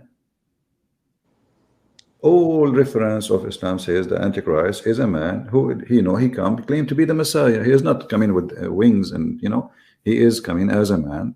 And as you see, he described him as short, hinted, woolly-haired, and one-eyed, and neither protruding nor deep-seated. If you are confused about him, know that your Lord is not one eye. So he compared him to whom, Aziz? He compared him to Allah. Do we agree? I need to ask, where in the Hadith does it say Allah is a short man? It's in front of you. What is the difference between both? It's just the eye. But how do you know Lord references to Allah? Because your prophet compared him to Allah. Does it say in the front of you? If you are confused about him, know that your Lord is not one eye. Your Lord, who is your Lord? When we say we're talking about Allah, correct? What's your definition of Lord? You tell me. You Muslims, you say Lord, what does that mean? This is your Lord, not mine. Lord means somebody superior in rank, Okay. not God. So who is not Lord is not God. Okay, what if I show you the word in the Quran? Yeah, go ahead. Okay, here we go. We go to the Quran, and we will show you the word in Arabic actually. It says Rabbukum. I will copy the word actually as it is, and I will paste in the Quran. Be my witness. And then you will see the Quran have all over those words, and it's speaking about your God.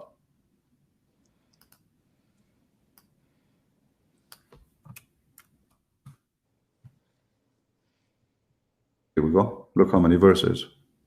يا أيها الناس اعبدوا ربكم الذي خلقكم والذين من قبل, etc. So, all people worship your Lord. Do you see it? You said to me, where is this Lord? This word doesn't mean, but Lord, your Lord is Allah.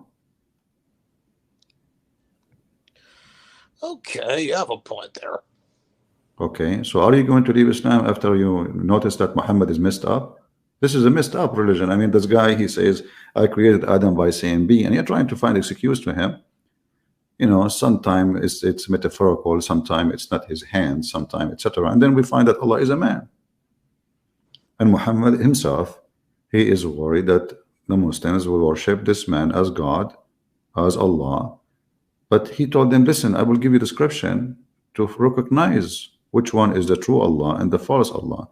Allah have two healthy eyes. The other one, he have one eye. So what do you think, Mr. Aziz? That doesn't prove that Islam is false.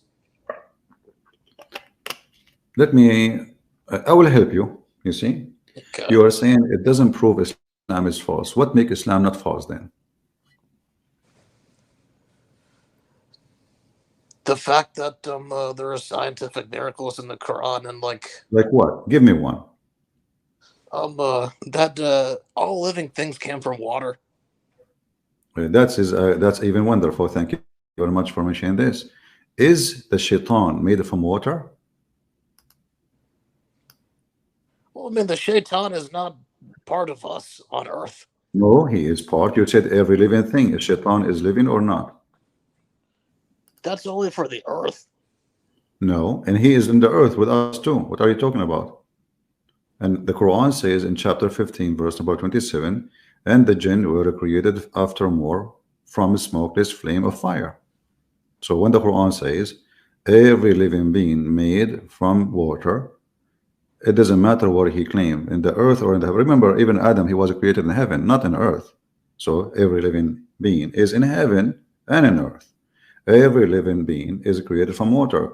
And we find that neither the angels, neither the genies, who are, some of them, they are shaitan, not all of them.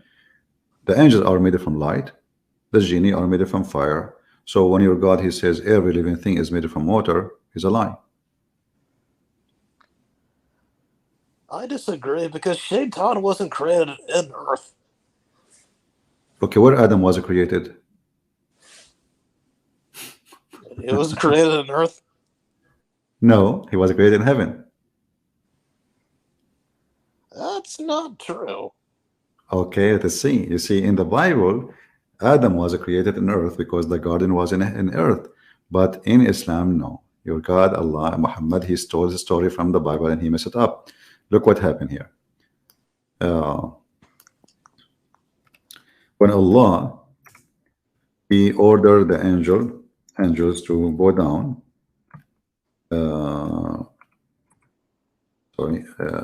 He ordered the angels to go down. Here we go. Let's see. Hold on.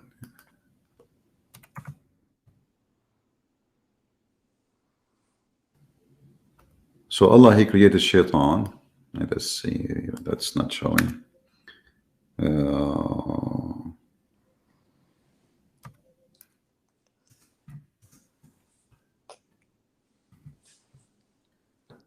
Allah, he said to the angels, and this is in many verses in the Quran, I am going to create a human being. His name is Adam.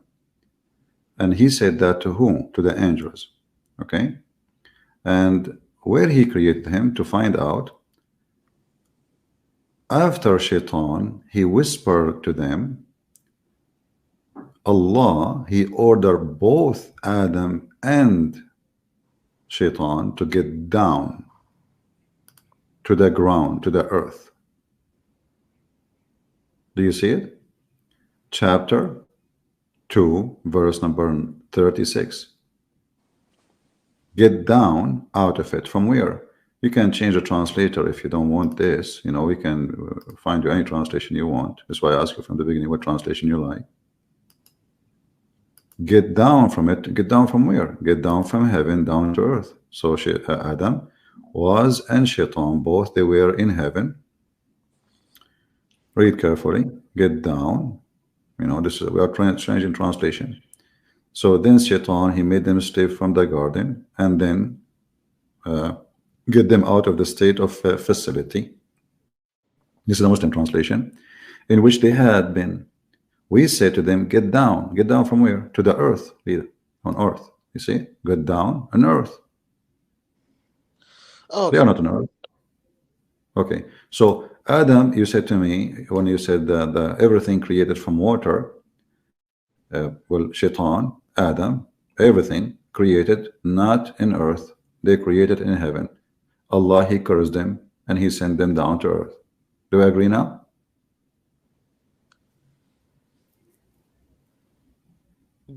Not quite.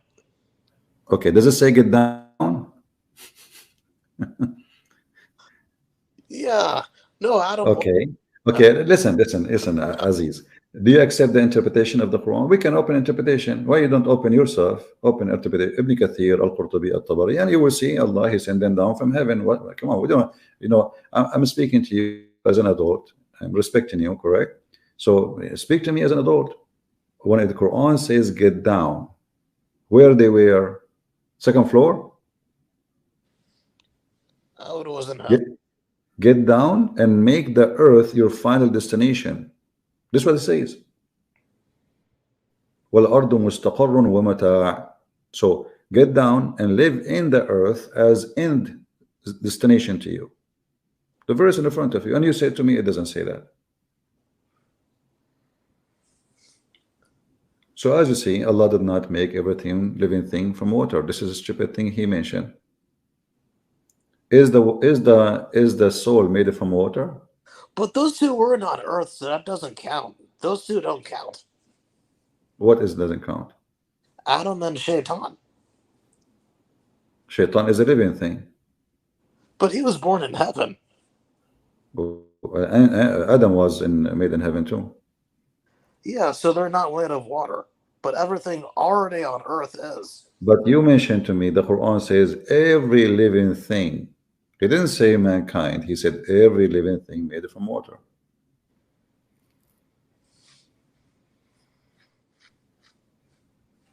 I mean, Let that's me still Allah. proof that like everything is not created from water.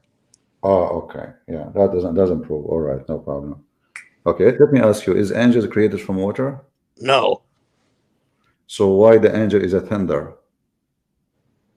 because angels are outside of Earth. Okay, but is the thunder is outside of the earth? Technically, yeah, because it's on other planets. No. Is the thunder is an angel or it is electricity?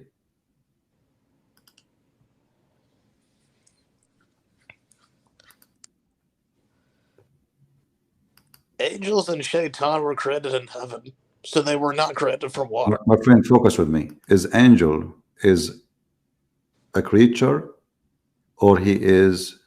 I'm talking about the thunder now. Is the thunder is an angel or it is just electricity? An angel or what? Is what? Angel or what? Is the angel the thunder? Are they thunder? The angels are they thunder? What's a thunder? Thunder, thunderstorm, thunder Oh, light, thunder. okay, I gotcha. Okay. So is the angel is a thunder or he is not? I would say he is. Okay. So the angel, here we go. This is Ibn Abbas, the most famous, the cousin of your prophet, saying the thunder is an angel. And more tafsir says, give more details, that he have 70,000 angel in the right hand and 70,000 angel in the left hand. They ask, okay, how the sound come? What the sound coming from? He says, when he move his fire belt to the right side, the 70,000 angel, they make a noise praising Allah, and this is the first sound you hear. And they said, okay, what about the sound you hear second time? He said, this is when he moved his hand to the left side, and the 70,000 angels, they scream praising Allah. They said, okay, what the fire we see? He said, this is his fire belt where he drive the cloud with it. What do you think?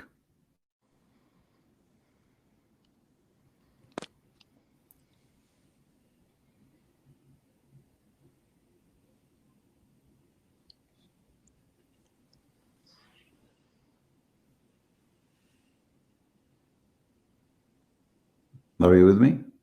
Yeah. So what do you think about the scientific discovery of Islam that the thunder is an angel? The angel can take a form of it. Oh, okay. Let me ask you then. Uh, uh, as long as we are talking about thunder and storms, where hail came from? Hail, Cloud, huh? clouds. Cloud. I don't know. I have a friend. He told me that hail is coming from mountains in the sky. There's a flying mountains of hail. What do you think? Do you agree? No. No. Why? What do you mean? You are saying no? You're like you're refusing that totally. Is that like it's stupid or what? There's no flying mountain, man. What the hell? Yeah. All right. Okay. I don't know. I mean, this is what he told me. How I know? I have no idea. I'm just listening. I know, trying to find out. So hail is not coming from mountains in heaven.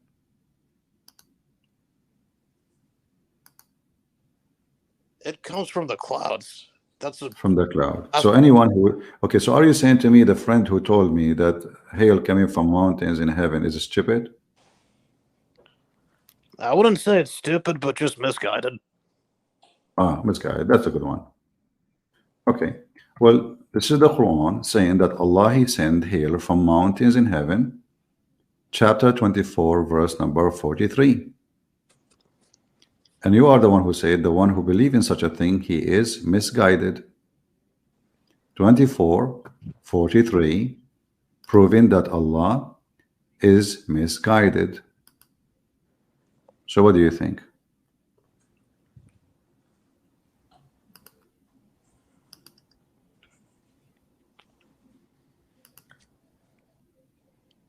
I wouldn't say that he is misguided. You said already I asked you, my friend, he think that there's a flying mountains where hail coming from. You said, I will not say he is, lying. I say he is misguided. You said that. Oh, about your friend. I thought you said about an angel. Okay.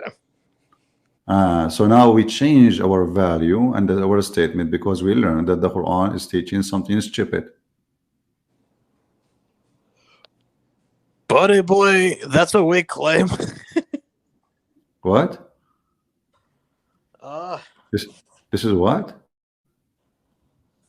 how would Islam be misguided?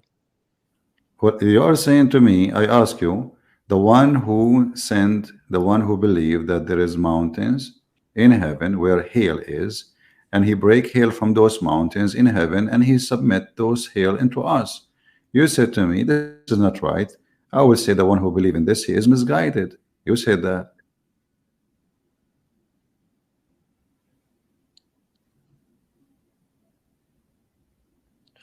Well, mountains in heaven is metaphorical. Ah, metaphorical. Okay, Mr. Metaphorical. Nice talking to you, my friend. It was a metaphorical conversation to you, and I believe that everything about you is metaphorical. And your name is not Aziz, obviously, it's a metaphorical name. And because whatever I show you, it's a metaphorical. But when you want, it's not. Like we said, Allah, He made every living thing from water. Right? Suddenly, that is not a metaphorical. It's true. It's physical. When you want, it's true. It's physical. It is real. When you want, it is. We are talking about hail. I mean, hail. How hail is metaphorical? He said He sent from mountains in heaven hail. Even this one metaphorical.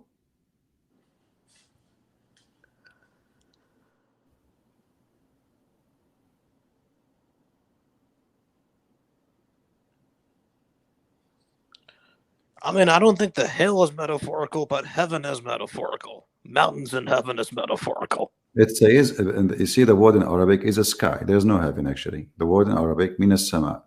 Sama, the sky. We see cloud in the sky, no problem. Right, Okay. so it's from the earth, not heaven. Huh? It's from the earth, not heaven. Okay, so are you saying now in the sky there's flying mountains having hail in them? The mountains represent the clouds. Okay, if there is in the cloud mountains, No, the do we clouds have are between mountains. do we have between the cloud mountains flying mountains? No.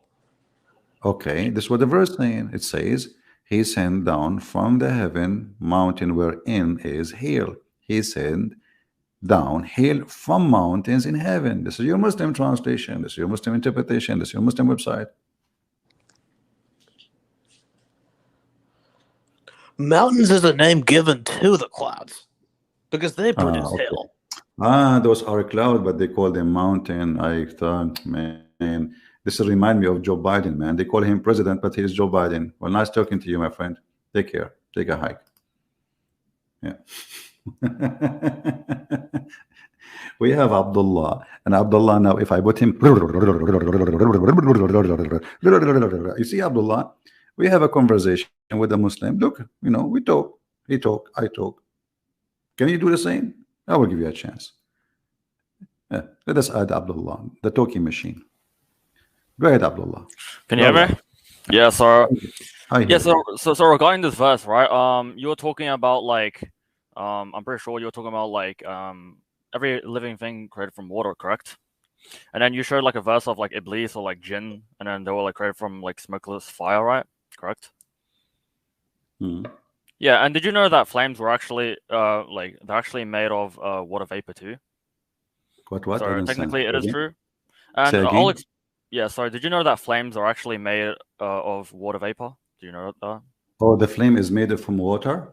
Water vapor, correct. So okay, but this is not what the Quran is saying. The Quran tell us what the flame is made from.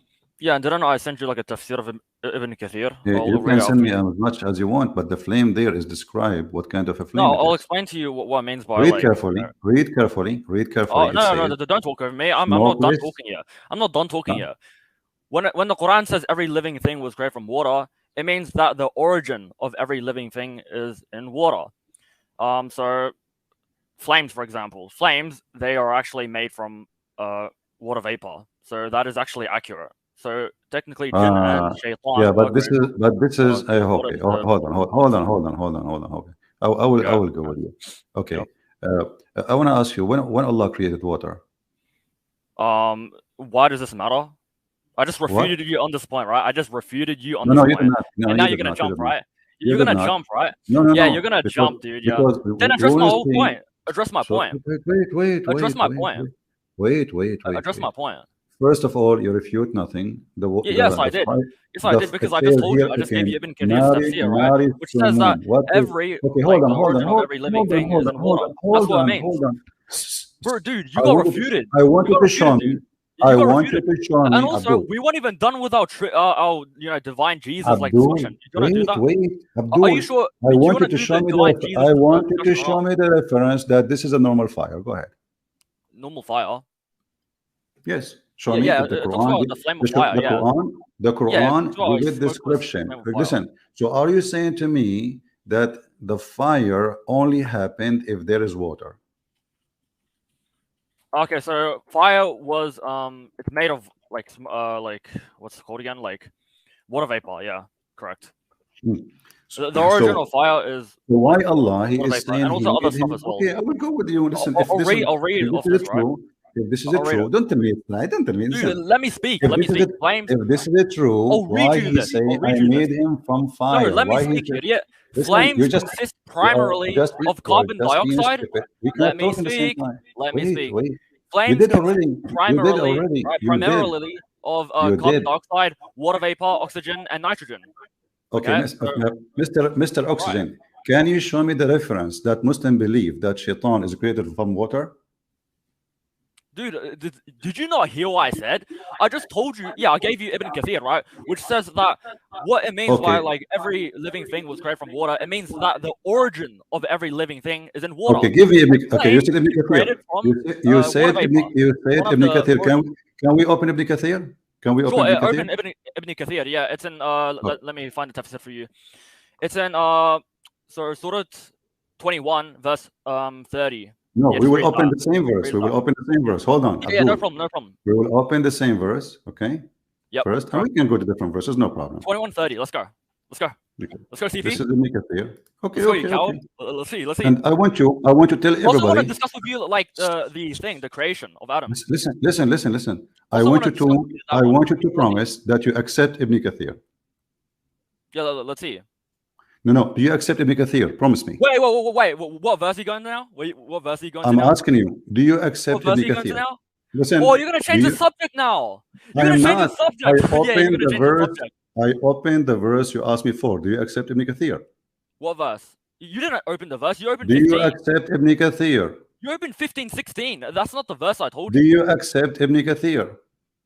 Dude, you didn't open the verse. Open 2130. Open 2130. Open 2130. Do you accept Ibn Open up Kathir? 2130, dude. Before we put in the screen, do you accept it? Because you would change your mind after 2 seconds. Yeah, I accept it because it's literally like the majority of scholars who hold Okay. it as a consensus. He accept Ibn Kathir. So whatever Ibn Kathir he say, he will accept. You promise? No, I never said that. I never said that. Ibn Kathir can also Ibn make Kathir? mistakes. Well, Ibn Kathir can make mistakes, but he didn't make a mistake on this one because there's an potato. You don't accept anything. I never said he doesn't make mistakes. He's a scholar. He make mistakes. Of course he does, because he's a human, you idiot. So but it doesn't mean that. Quoting? Let me give you an example. Let me give you an Shut up. analogy. No, don't give me an example. Shut up. Hold on. I have to put you off. Do you see the cowards?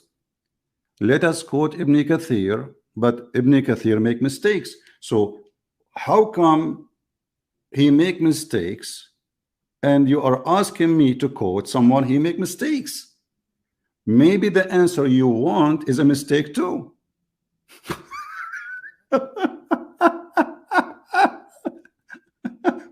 He make mistake, he make mistake. So why you are quoting him? Either you accept what this guy, if he is, either he is your sheikh, he is your scholar, or he is a dummy, stupid idiot.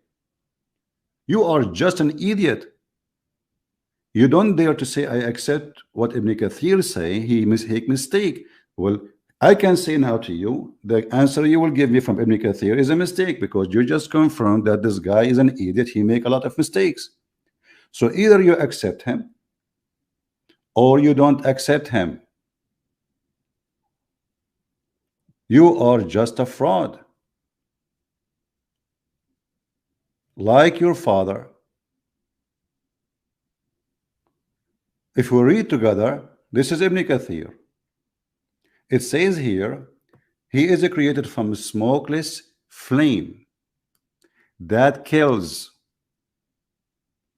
Where is the water? No water. And he continues saying, and the jinn were created earlier from a smokeless flame of fire. The following is found in the Sahih. Read carefully. The angels were created from light. The jinn were created from a smokeless flame of fire. Where is the water in Ibn Kathir? And the smokeless flame is about nothing involve water. And as you see, actually here we have another confirmation that angels are made of light. So is light made of water too? So Ibn Kathir, he got you busted in both. And now you will say, I don't accept Ibn Kathir. I will put you back. I want you to say, I accept Ibn Kathir. Say it. Okay, so can I talk? Okay, you need to stop muting me. So, I tell you to talk. You start talking so fast. Don't talk fast. Let me explain to you. Okay, so let me explain to you. Right, Ibn Kathir, Abdullah, he's a good scholar. Yeah? Abdullah. I think you have a mental issue. You cannot control your tongue. No, I think you have a comprehension problem. Speak slowly. Okay, Speak slow. Speak slowly. Okay, so Ibn Kathir, right? The thing with Ibn Kathir, right, is that we accept him to be a good scholar, right? And we know this isn't he didn't make a mistake here, because there's an ijma', and whenever there's an ijma' in the religion, it is a proof, it is dalil, so we take it as dalil. Okay, wonderful. Also, can I explain my second point? Can I please? Okay, no. Hold on. Please, we have a conversation. I'm not finished. We have a conversation. Listen, I want you to show me the ijma. All the Muslims agree that the flame is made from water. The mic is yours. Go ahead. Dude, I said there's ijma' that the verse every living thing was created from water means that the building blocks, right, or the origin for every living thing. I don't hear you. What? That's what I meant. Mean the organ? Mean the organ? No, the origin of every Let me ask you: thing. Is it stones? Is it stones living things? Stones aren't living things, no. Is what? Stones aren't living things. The verse Are is talking not? about living things. They And are not. could you go to 21:30, please? My You're on friend, the wrong verse. hold on. You're on the wrong verse. Go I to want to, I'm 21:30. trying, you see, I don't want to hang up on you. Stop speaking so fast. You are mentally, you know, have mental problems. You have a mental, Listen, you have a is problem. it stones? You're Is it stones retarded. living? Is it stones living things? Make it clear. No, stones aren't living things. And could you go to Okay. 21, please? Did your prophet, he speak to the stones and the 21. stones, they salute him? Go to 21:30, please. Did your prophet speak to the stones and the stones salute him? Stones salute him. I mean, miracles can happen. God can do everything, right? You agree with that, right? So he can I'm make. asking you, okay, is the stone, if this, I'm asking you, if God if the wants stone is not a living thing, Okay. If the stone is not a living thing, the stone speaking to who, saluting who? No, you just said like Muhammad. What? Right? Didn't you just say Muhammad like is speaking to Muhammad, right? Yeah. So I mean, what's the problem here? Like you said that God can do everything. So what's the problem? Well, this is not about God. You see, this is a stone. This is not God. This stupid idiot. This is a stone. God can make stones talk. The stone. Okay, is the stone speaking really to Muhammad, or he is making things up? Yeah, I mean, Muhammad is a prophet. Okay, he's a messenger of God. So God, if he wanted to make the stone speak, then the stone can speak. Okay, show me where it says that Allah, he made the stone speak here, and this is not all the stones. Yeah, just because it doesn't say it doesn't mean like he didn't do it. That's an argument for silence. Listen, where you get the interpretation from? Where do I get the interpretation? Well, dude, he's a messenger of God. That's where I get it from. So what? Because he's sent from God, so obviously God will. Hold on. Okay, guys, he is a messenger of God. Okay, we got that now. But don't you think that a person, you see, hold on, a person who is receiving a greeting from Allah, and the greeting from Allah is coming from a stone, Assalamu alaikum. Are you saying that Allah was in the stone? No, but Allah made the stone speak. So what's the problem? What's like illogical about that? Okay, so was the stone speaking by itself, or the stone was not speaking? Allah gave it the power to speak. So yeah. Okay, so is the stone now is a living being? Is it a living being? So how the stone is talking? You just said to me. I mean, it doesn't have to be living. You just said to me, Allah, he gave it the power to speak, correct? Yeah, and it doesn't have to be living to speak. Okay. Yeah. Okay, so is the stone when the stone is my speaking? Speakers can be like playing music, right? But it's not like living, correct? What? Yeah, I mean the stone doesn't have to be living to talk. I mean, for example. So okay, hold on. Give an example. Okay, hold on. Do you Muslims punish stones for sin? Pardon? Do you Muslims punish? Do you know? You went from speaking stones to like, do we punish stones? Like, I don't understand. I'm asking you, do you Muslims punish stones for? Do you Muslims punish stones for? Do you Muslims punish stones for sin? Do we punish stones? Aren't living things. So why you punish it? Okay. So now we have a stone. We have a stone saluting your prophet. Why the stone saluting your prophet? Do you know? Because God gave it the power to. Okay, and why? Why? Okay. What do you mean why? Because God gave it the power to do it. I don't understand. Okay. Like in the Bible, donkeys talk. Okay. Is the stone a water? Stone of water? It doesn't say. I don't know. Like. Is the stone a water? Could you show me a verse? Don't tell me something. I'm asking you a question. This is stone. You said to me every living thing is made from water, right? Yeah, I never said stones were living things. Okay. So is a stone the source of water? What are you talking about? I'm asking you. Say yes, say no. What, dude? Wait, ask the question again. Is the stone the source of water? I haven't studied enough science, or you're gonna have to answer that. What? I haven't studied enough science, so you're gonna have to answer that. What do you mean you have to? Suddenly you do not know the answer. I'm asking you the question. Very simple. I asked you, is the stone a living thing? You said no, correct? Yeah, it's not a living thing, correct? Okay. Yeah. And is the stone water? Is the stone the source of water? The source of water? Yeah. Are you asking this like from an Islamic perspective or? like science. You know, I am asking from atheist perspective, Mr. Abdullah. No. Answer the question. Obviously, you are a Hindu because the chapter of the cow is the biggest chapter. Come on, don't play. You're just a kid. No, Is the question. stone the source of water? Are you asking me from like a scientific perspective or an Islamic perspective? You know why you are not going to answer? Because you are afraid. No, I'm asking you a question, idiot. I need to clarify. I'm the one asking the question. Clarify your question, idiot. Answer me. Don't force me to hang up on you, kid. Dude, is the stone the source of water? The biggest retard is the stone the source of water? Every day. Potato. Why can't you hop on Khalilullah's stream? Why can't you hop on Dawah's stream? You're the coward over here. You kick everyone out. Bro, you never go into anyone's stream, man. You changed the subject, right? We came. You stupid, you donkey. You are the one who said you want to talk about every living thing. Do you see the stupid? It's you who said you mentioned a living thing. And we are talking about every living thing from water. You donkey. You are the kind who sleep with the goat. You think it's your wife, the same as your prophet. You imagine things. You stupid donkey. Isn't it you who called me and said you want to talk about from the water every living thing is made? We are talking about it. So here we go. The stone is saluting your prophet. I said, is the stone living thing? You said Allah, he made a stone, you know, say that. Allah, he made the stone, say that. Everybody heard you. So now to confirm, I'm asking, is water made from every living thing, including the stone? Let us make it simple. Is the water coming from stones? Is the waters coming from stones? I will give you the mic. Open your radio machine. You know, when you speak fast, it's just you are trying to, you know, to protect yourself from the embarrassment. You don't want to answer. So we are in the topic, and we are in the core of the topic. Is the water coming from the stones? Is the source of water is the stones? The mic is yours. Go ahead. Wait, so I'll ask the question again. I wasn't listening. I was like grabbing. How's the question again? How's the question again?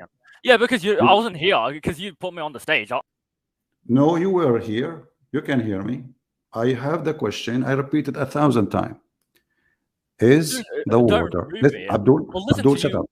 This is the last time I will block you forever. I want to talk to you again if you don't really, if you don't stop. You're scared to debate people. You're scared to go on other people's streams, right? Yeah, you're scared, man. I know you're shivering deep and down. Is the stone? I know you're shivering. I know you're shivering. I know you're shivering because you never go. Okay, hold on. Why don't you debate EA Dawah? What shivering mean? Potato son of Muta. What shivering mean? I want you to tell me what shivering mean. Go ahead. It means you're scared, right? It means. Okay, thank you, guys. The one who is scared is shivering. So why Muhammad, when he saw the angel Jibreel, he was shivering? What the angels did to him exactly? This is a different topic. We can finish it after we finish the stone. You are in the corner. I will grab you from your tail, like as always I do to you, Muhammadan.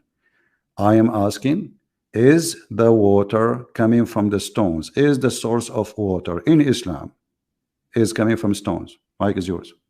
Wait, but that's hypocrisy. Didn't your prophets in the Bible also get scared when an Abdul, answer the question. 10:8. Look, here we go. He will not answer. Let me show you this coward why he will not answer. He already answered actually. Because the Quran says that the water is from the stones.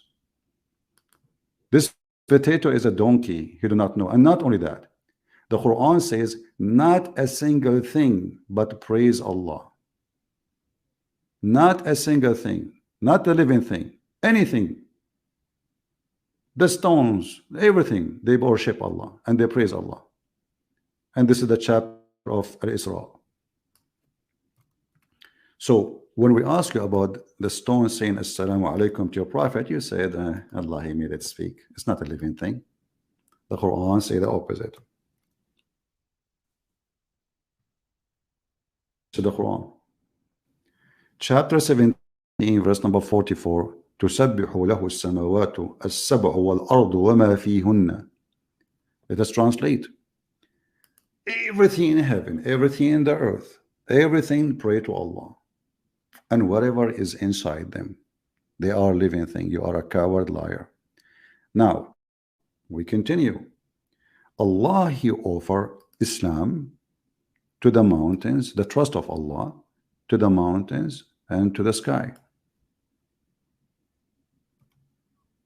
Is the mountains living thing? You said rocks are not. Everybody heard you. Mountains are rocks. Everybody heard you. Chapter 33, verse number 72. We did indeed offer the trust to the heaven and the earth and the mountains, but they refuse to undertake it, being afraid therefore, but man undertook it. So you coward, you potato, you want to call a Christian prince. You are not even in the height of my shoes. The Quran confirms that the mountains is a living thing and they worship Allah, and mountains are rocks. The earth, all of it, is a living thing and it worship Allah, and the sky and everything in both. And the one who accepts the trust of Allah is the foolish man. So Allah, He offered Islam to the mountains, to the rocks, to the earth, to the sky. They refused. You see, in order to refuse an offer, you have to be a living thing. People, do we agree? You see, it says it clearly, but they refuse. How you can refuse something you don't even understand? In order to accept or to refuse, you have to have a brain. You have to be a living creature. Correct? So when you say the rocks are not living thing, you confirm that your God is a fraud.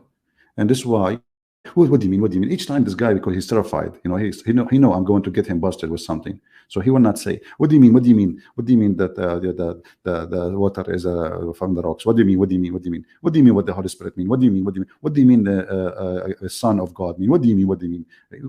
You know, always they try to dodge the question, which they come with by what do you mean? Suddenly they do not know what Son of God means. Suddenly they do not know what every living thing means. Suddenly they do not know what the Quran means. And suddenly Ibn Kathir is good when they want, and he is not good when they want. So do you accept Ibn Kathir? Not really. So why you are quoting him? Ibn Kathir make mistakes. So are you quoting his mistakes? Who is the one who will be the judge? You are just a potato. You do not even know how to read your book. You cannot even read your prophet name correctly. So Ibn Kathir make mistakes, and you are the donkey who is correcting Ibn Kathir. So why your name is not in their books? You know, you should have your name there. We should forget about Ibn Kathir because you correct him. And not only that, if we go, actually, there's more verses which is proving Islam to be stupid. You know, if we go to different verse in the Quran, according to the Quran, water is coming from rocks. And now he would say it doesn't say that, CB, you know, as usual.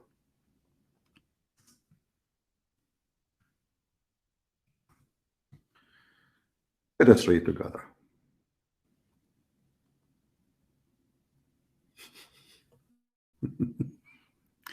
Chapter 2, verse number 60. Moses, he struck a rock. A rock. A what? A rock. And 12 springs came out of the rock. Not from the ground. Not from the earth. It is a rock. Chapter 2, verse number 60. Let us continue. We are not done.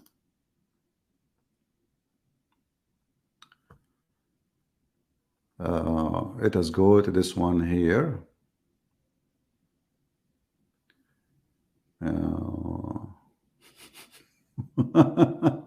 Where is the one? Hold on.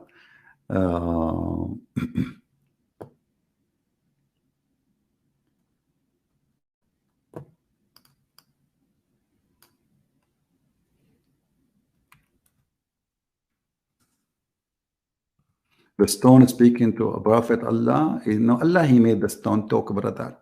Okay. Yeah. Read and let us love together.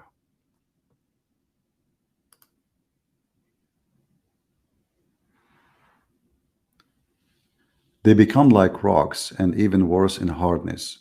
For among rocks there are some which rivers gush forth. The translation is not really accurate. The Quran saying, from the rocks, water come gushing forth. And we showed you how Moses, he hit the rock, and the rock gave 12 spring. Let us continue. I asked him, do you Muslims punish the rocks for sin? He said, what is that? What is that? You know, let us see. The stone stole the clothes of Moses. Now he will tell me that the stone, Allah, he made her take the clothes. This is not the stone. It's not a living being. Well, if this is the case, so why Moses beating the stone and talking to the stone? Let us read together. So the Jews, they accuse Moses that he have a problem in his testicles. May Allah bless his testicles. And Allah wanted to prove that Moses, he have nice testicles. So once Moses, he decided to take his shower in secluded area as usual. He took off his clothes.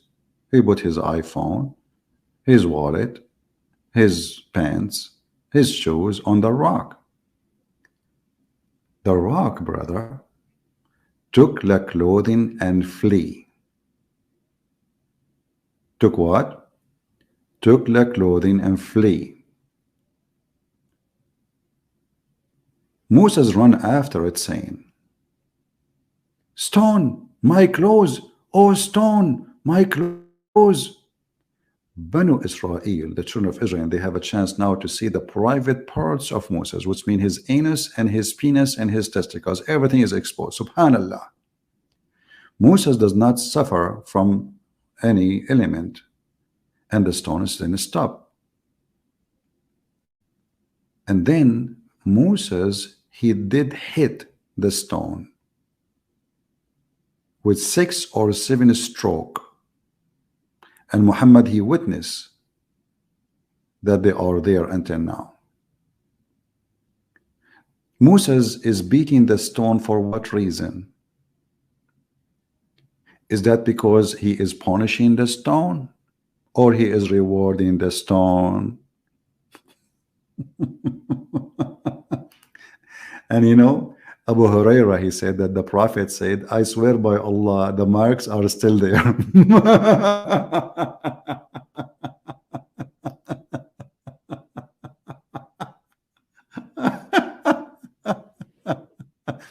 And now he will say to me, this is metaphorical. So the stone they talk in Islam. And not to forget the black stone. The black stone is a living being, and actually it is the right hand of Allah.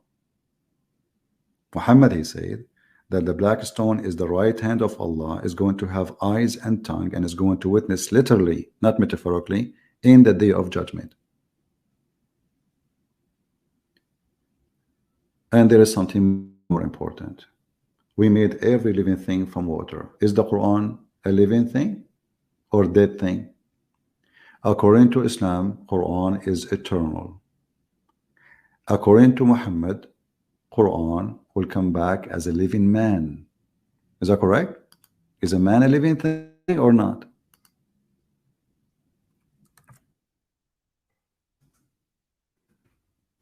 Muslims, when the Quran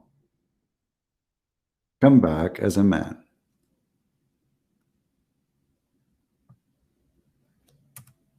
is he a living thing or he is a dead thing? And when your prophet, he says, as a fade man, dead man, like a man who like coming from the grave, he look ugly, he looks scary. Is he living or he is dead? Now he will not dare to say any. He would dodge the question, the same as he did before. So let us show the hadith actually.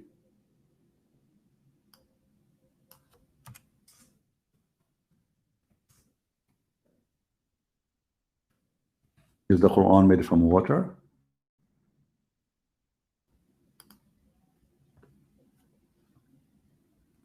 Let us see.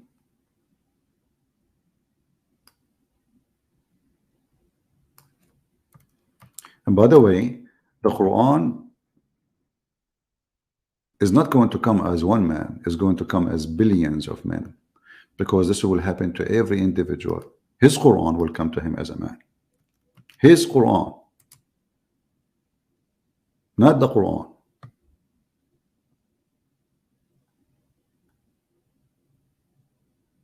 Let me see if I can find it here. Okay, let's see.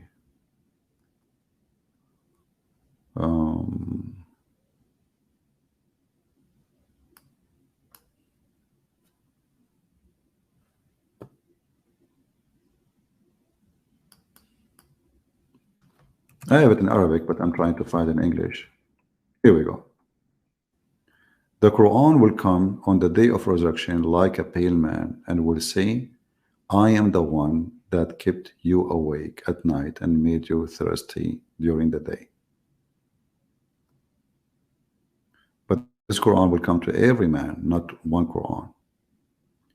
Is the Quran made from water? Then we have to go and ask the main question. Every living thing is made from water. Is soul a living thing? Yes. It's a living thing. Is it made from water? No.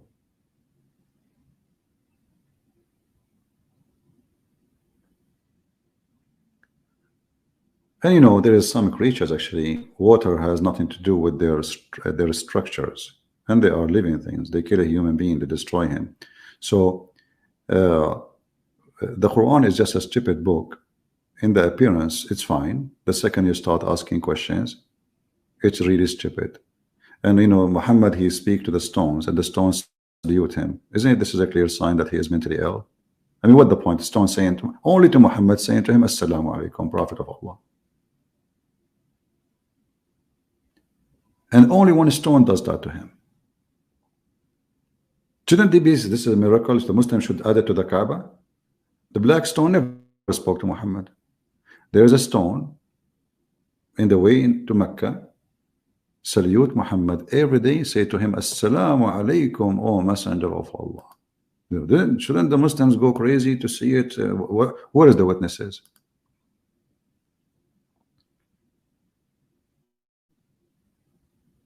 Which one is more important reading, the black stone or this one? The black stone doesn't talk now. This is a miracle if this is true.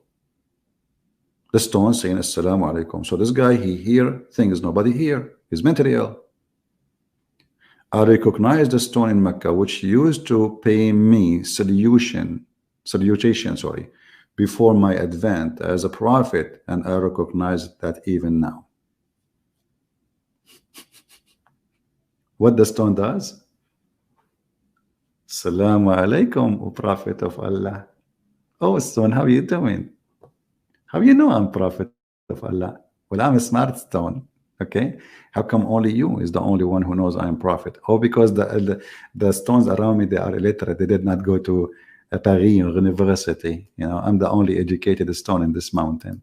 Excuse-moi. You know. And you notice this guy, he might talk about the hail coming from the mountains in heaven. He might talk about a living thing, because when he called, we were talking about the hail coming from mountains in heaven. He skipped that because this is embarrassment. He cannot play around it. Let us take Ahmed. He is waiting here for long. Hello, Ahmed. Am I on? Yes, you are on, Mr. Ahmed. Go ahead. Took you long enough. Just going back to the origin of this video, well, what are you talking about? We were talking about the spirit and the ruh. Okay, go ahead. Okay, what is the spirit in Islam? It's something in you that when you are born with, and when you die, it's taken out of you. Okay, is the spirit a wind? No. Your brother, he's a Muslim. He is the one actually, he made me come with this topic. He said that the word ruh is an Arabic word mean wind. And Allah, he moves things and he create things by the wind. That's not true. Not true. Okay, so you confirm that ruh is not a wind. Anyone who have such an understanding is a false person. Ruh, yeah, I guess. Okay. Uh, so what is ruh according to you? Spirit. But it's not wind. What is the difference between wind and spirit? I mean, I don't really know the word for wind in Arabic, so not too sure. You do not know the word for wind in Arabic? Nope. Rih. Okay. So Okay, they're different. that will make a difference. Ruh and Rih are different. What is different between them? You just said it. Ruh and Rih. Yeah, I mean, as a like a pronunciation, you are right. It is different, but is it different in structures, in description? What is the difference between them? What do you mean? What's the difference? Wind is completely different from spirit. I don't understand the question. Okay, there is someone told me that the word, the wind is from the spirit of Allah. Okay. Okay, but you said that the wind is not a spirit. Yeah. So how the wind is from the spirit of Allah if it's It's not? from. Not It's not. spirit? It isn't. It's from. See the word Okay. from?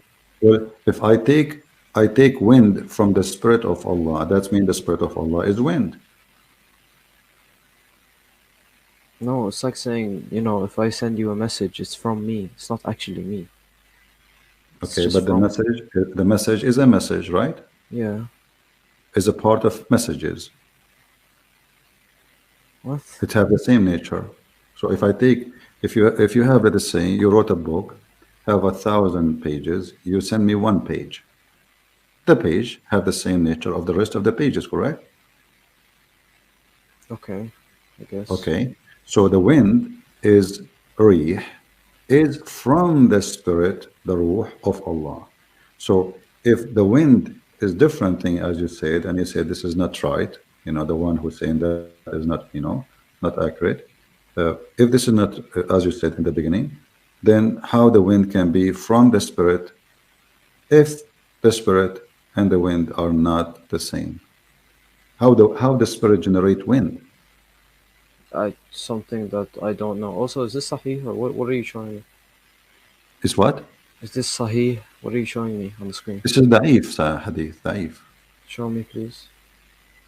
Yeah, da'if. I just told you da'if. So what we will do now? Da'if. What Da'if? da'if mean? What da'if mean? Da'if mean it's weak. What weak mean? What do you mean what weak mean? It No, means I'm trying to understand. the I'm people new with in. this topic. I do not know much about Islam, so I'm Yeah, learning. yeah. So Yeah, yeah. what Okay. weak mean? What weak mean? Yeah, yeah. You study Sharia and you don't know. Okay.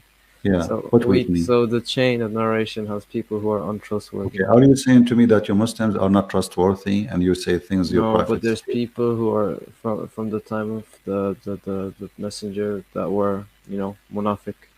They Okay, were. so why the good ones of you are copying the munafiq words? If they are munafiq, everybody know them. So why we copy what they say? If it's daif, you don't copy it. So why it's there? Because I just told you there's people from before that. You just said you don't. You just said, Ahmed. You just said we don't copy it, but it's there. It's there, yeah, okay. Yeah. So you said we don't copy them. So you copy them. You write it. You publish it. You print it. You translate it. And then when we read it for you, you say it is. This is weak. Okay. Anyway, this is not actually weak. This is Hassan and Sahih, both. Okay, So what we will do now? no problem. I didn't disagree with anything at the start, anyways. Okay. No. What do you mean? You disagree already? You said to me How? that wind and spirit is not the same.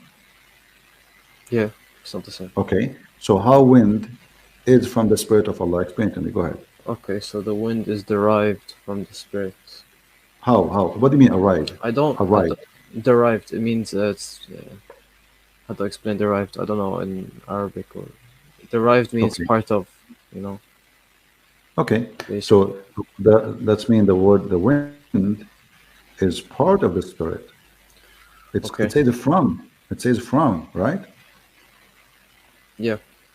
Okay, so if I say now I'm drinking this glass of water from the faucet, that means this water here and the water in the faucet is the same, correct? Whoa, hold on. You're saying completely different things. You're saying it's from means it's part of the same thing, but this from could be from someone. Like if I say, if I, is like what I said, if I send you a message, am I a message? I'm not a message. I'm not a bunch of messages. I'm a person, but I sent you a message and it's from me. You know what I mean? So, Okay, no problem. I will go with you. So is the spirit by itself, the spirit of Allah, is it a creature by itself? it's a creation. It is the creation. Yep. So spirit is the created, Yep. and the wind is coming from the spirit. Yep. What is the connection? I don't know. Well, you are the Muslim. I mean, don't you see rih? No, look, if the messenger says something like there's things that are just ambiguous and you don't know the meaning to. I'm not an alim to know everything. Okay, I will go with you. You see, I respect in you that you are a person who don't claim, and you okay, we will solve it. So Thank you. I will go with you, Mr. Ahmed. You tell me what is the spirit. You said a creation. Yeah, creation. Okay, can that creation die? No. Well, creation, die. I don't think so. No. Do your God have a spirit? He has all the spirits. What do you mean? No. Is he a spirit? Oh no, he's not. He is not. So spirit is something separated from Allah, correct? Yep, definitely. Okay. Did Allah created Adam or the spirit created Adam? No, he commanded the creation of Adam. How he commanded? What do you mean how he commanded? He commanded everything. Everything is by his will. What? Explain to me. I don't understand. Give me an Okay, example. so if he commanded something, he could send Jibril, and then he would, Is blow- Jibreel a spirit? Is Jibreel a spirit? Is Jibril a spirit? No, it's not a spirit, No? but he does have a soul, I think. Okay. So what is the Ruh al-Qudus? It's Jibril. So Ruh al-Qudus is a spirit then? I guess, yeah, fine, yeah. But you just said no. Look, I didn't think about it properly. So yeah, you're Okay. right. Yeah, So- I take back what I so said. I asked you, is the spirit will die? You said no. Okay. Okay. Is Jibreel and the angels will die? Okay. See, I know what you're saying.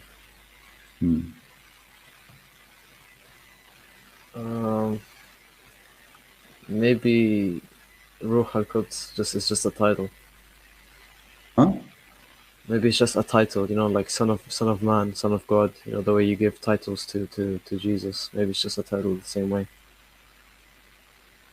Yeah, but what, I mean, my question now specifically, Jibreel is an angel, correct? Yeah, everything dies. Okay. So yeah. everything dies. So now we take back what we said before. You said the angels don't die. Now you said they die, right? Yeah. They die or get killed? Sorry? They die or they get killed? Get killed? Yeah. There must be a killer. Who's the killer?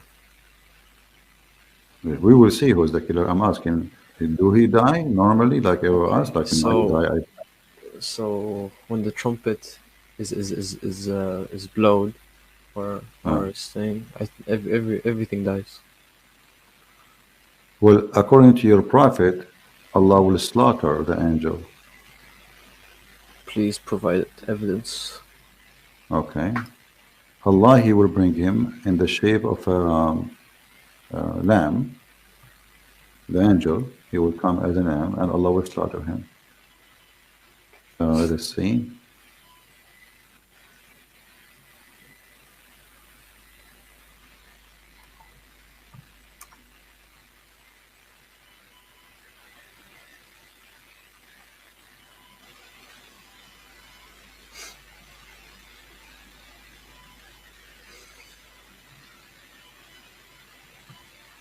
By the way, what time is it? Until I find the reference, Ahmed. What is the angel nature? Nature? It's a Yeah. very broad question. I don't know. Nature? What the Quran describing the spirit? If you don't know the nature, what does that mean? The Quran called Jibreel, the Muslims claim, and you are a Muslim. Yep. Uh, Alhamdulillah. you call him a spirit, Holy Spirit. You claim that when the Quran says Holy Spirit, he means Jibreel, right? Yep. So there's two things about him. He is holy and he is a spirit, correct? Okay. How he is holy? Because he's from. Oh, how is he holy? Yeah. Because he's an angel. Well, isn't it the angels they accuse Adam falsely that he would do mischievement, and Allah he punished them? He made them bow down to Adam. Whoa, whoa, whoa! What? Say that again. I Isn't did. it? Isn't it Allah? Uh, he was he punished the angels. He made them bow down to Adam. Punished? Yeah, he punished them because they accused Adam that he would do mischievement. Oh. Yeah, Oh. they accused Adam he would do mischievement. Allah he said to them, "I know not what you know," and Yeah. then he told them the names of the things, and then he told them, "Tell me the name of the things if you are truthful." So Allah he accused the angels not to be Right. truthful. Correct? Right. Yeah. Right. Okay, Yeah. that means angels are not holy. Correct? That's not necessarily true. Okay, so No. how Jibreel became Holy Spirit? Look, the Holy Spirit is. It's just he's a spirit and he's holy. I don't get what's the issue. Like if the angel said that maybe like why did you create him to cause mischief in the land? You know, just because he asked that doesn't mean he's not holy. Can you kill death? Can you kill death? That's a illogical question. No. Illogical. This is your prophet, and I will show you about the angel too. Read for me, please. I have it in the screen for you. What do you want me to read? Allah Messenger said, go ahead. Okay, on the day of resurrection, death will be brought forward in the shape of a black and white ram. Death will be brought forward in the shape of black. Okay, maybe. Okay, Okay. just keep going. You're not gonna make a Yes, point. this is death. Okay. And he will come in the shape of a ram, and he will be slaughtered. Okay. How? What does that mean? How you kill death? What is that? Is that death as a person? I don't even know, to be honest. Are you getting dizzy, Ahmed? You're a nice guy. You are welcome here. So Thanks. how you can kill? What? You know, this is really weird, isn't it? Like you kill death. I don't know, to be honest. I don't know. Yeah, but this mean death is a person, right? Well, look, to be honest, if he says he can bring back a stone as a person, I don't think he's gonna have trouble bringing back death. But I just don't know what death is. That's the only issue that I don't understand. But you say this is not logical, correct? Yeah, it's not very logical. Yeah. So what is the logic of this? I mean, what actually? I mean, there's some things that we just can't comprehend. So, you know. No, I mean, you see, when the Muslim they say like, I can understand if we say we cannot comprehend how God he can do like create this massive, universe, right? But here he is talking to us, telling us, he's explaining. So if the explanation cannot be comprehended, then Allah, he do not understand, and he don't have the capability of explaining himself, because he's explained to us our bring death, our slaughter death, and then he called, Muslims call it the Holy Spirit, the Jibreel, and then we find that angels are not really holy and they are committing they are sin. holy. No, they are not. I showed, I thought, huh? No. What's the sin that they committed? Okay. If I say to you, Ahmed, tell me, if you say to me, I know this person, and I say to you, okay, tell me his name if you are truthful. Aren't I challenging you to prove that you are truthful? If you are not telling me the name, you are not truthful. Do we agree?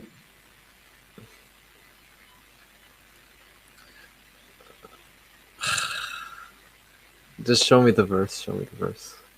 Well, so because you want to change your answer after you see the verse, huh?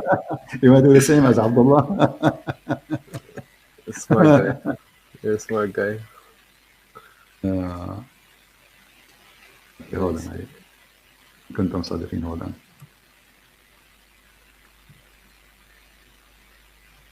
Which surah is this? Chapter 2. Oh, okay. Verse number 31. Allah, He said to the angels, because they said He want to show them that they do not know. He said to them, I know what you know not. And then He taught Adam all the names of all things, and then He placed them before the angels, and He said, tell me the names of these if you are right.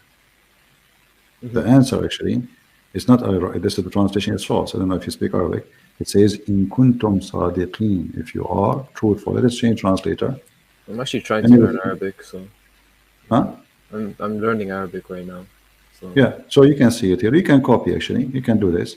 You can copy this word, the two words, put them in Google. You will see in kuntum sadiqeen. Sadiqeen mean if you are truthful. So the Quran accusing the angels, Allah accusing the angels that they are a bunch of liars. So how they are holy?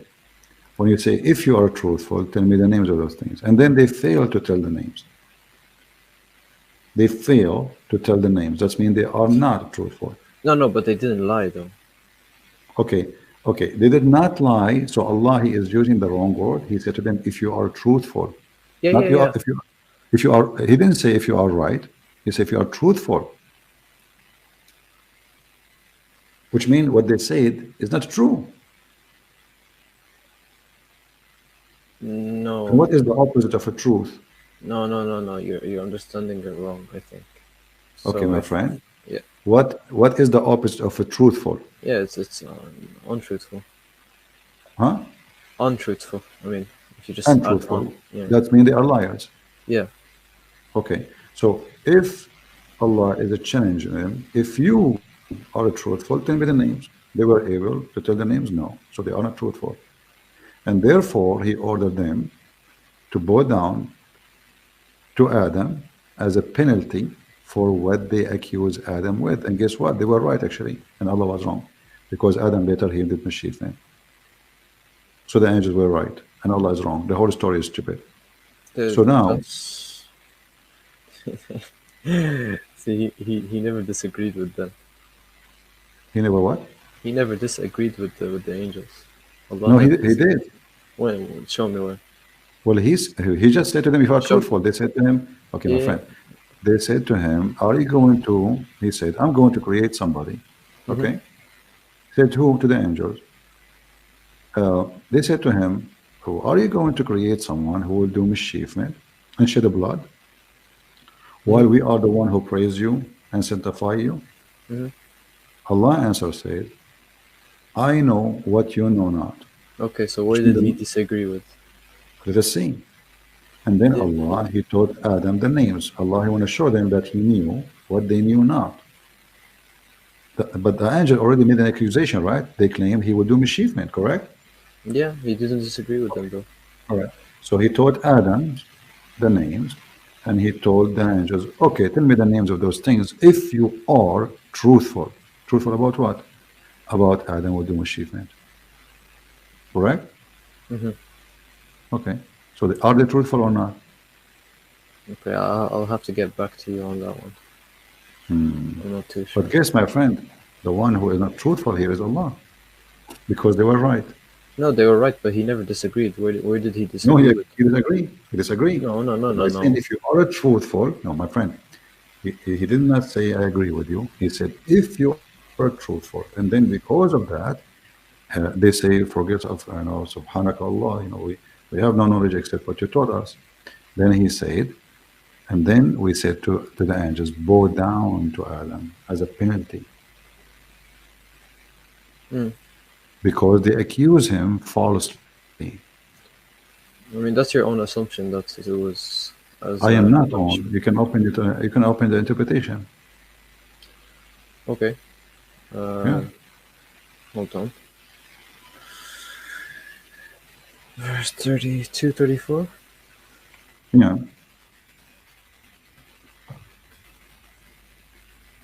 who is more holy, a human or angels? Who is more? Who's I more mean, holy? who is more? Let's say clean. Let us say. Clean? Obviously angels, because they don't have a chance to do sins because they don't So have free will. why angels are Because they don't have born free down? will. Why angels born down to Adam? Because he's a creation of And Allah. they are a creation too. So what? Just because they're holy doesn't mean that it doesn't let them bow down to him. So angels are not higher than man. No, what they are. They are. So why they are born down to a man? I mean, look, just because they're bowing down doesn't really mean anything. Okay. So isn't it born down is an act of worship? Huh. Huh. We are not saying salute him. We are saying bow down. Yeah. Yeah. So your God Allah is the first one who taught polytheism. He just ordered the angels to bow down to a man. Yeah, you're right. You're actually right. So, the nature thing, according to this, that bowing to Adam is something normal, everybody should do. If angels bow down to Adam, all of us we should bow down to.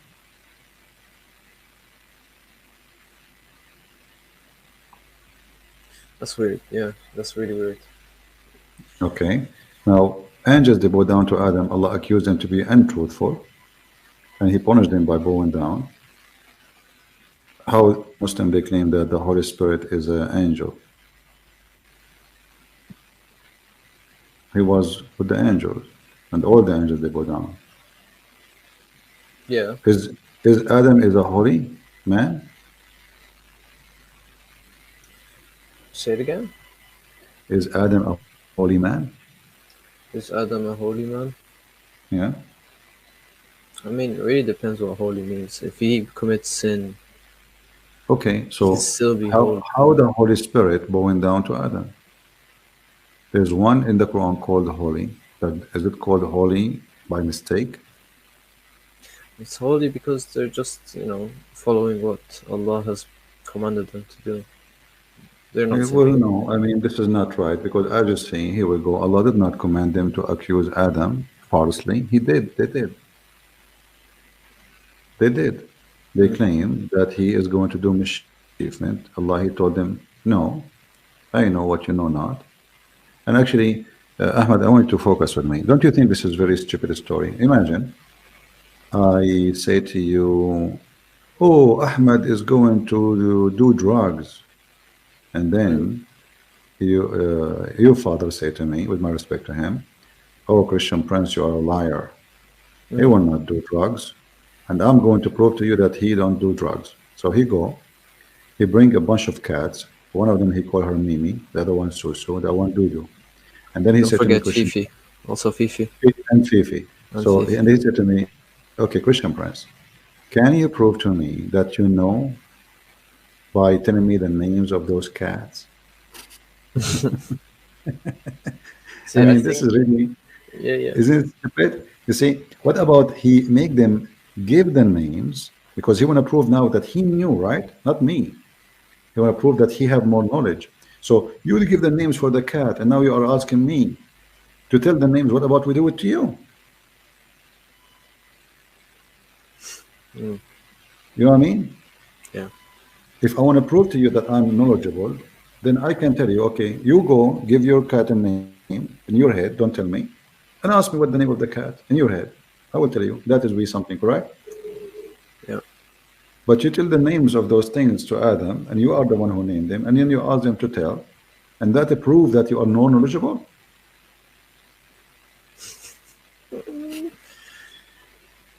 You're making a lot of sense. That's stupid, isn't it? Let's just be honest. This is stupid. Yeah, but I don't think that's the meaning of the verse. This is story is stupid. The whole story is stupid. The whole There's story? no Don't you have a very similar story in No, Christianity? we don't have such a thing. And suddenly, and not only that, you see, when Allah He told Adam, and Eve to go and eat from the garden, but don't eat from the tree. This is a story he's copying from the Bible, but he adds stuff, and he took stuff to make it stupid.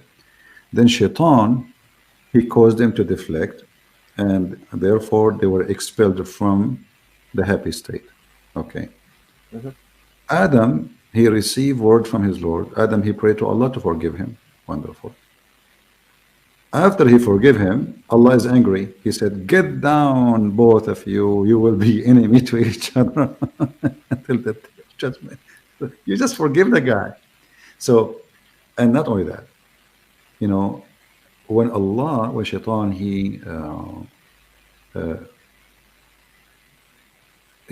did deceive Adam, you know, Allah told Adam, get down. He told Allah, Adam, sorry, Shaitan, get down. So how Shaitan get back? When if you go back in the story here, when Shaitan, he refused to bow down to Adam, Allah, he ordered Shaitan to get out of heaven. Before Shaitan, he misled them. Yeah, and he came back. Okay, how he came back? As a serpent. How he came back? I mean, you see, the Muslim, let's say, and you're a Muslim, if Allah wants something, he said he is going to be. Okay, so Allah kick him out. The guy, he can come again? Can I go now to heaven? No, you can't. Okay, so how Shaitan can get in? According to the Muslim story. It's a different heaven. It's a garden. So not like... No, the heaven is in heaven. The sky is harder. You know, I am now in the earth, right? So Allah told him to get down. That means he went down to earth. So how he was able to come back? Yeah, he's a jinn. He can fly. Ah, he can fly. I like that. Ahmed, I used to fly by the way, but you know. Yeah, you have a carpet. Did you have Sulaiman's carpet? Not by flying carpet. You know, just change your name to Joe Biden. You will fly everywhere. You're high always. So the whole story is really stupid. And actually, according to your prophet, Shaitan, he convinced the snake to enter inside her so he can get inside the heaven again. And then Allah, he punished the snake and he made her without belly. So Muhammad, he took the story from the Bible where the snake presented Satan, and Muhammad, he come now with his own story that Shaitan, he got inside the snake because the snake agreed to make Shaitan go through. And this is how the guard did not notice that Shaitan getting in. By allowing the snake, Shaitan get in, and he was able to whisper to Adam and Eve, and then Adam and Eve commit sin. Nope, no issues with the stories for me. Huh? There's no issues with the story. There's no issue in the story?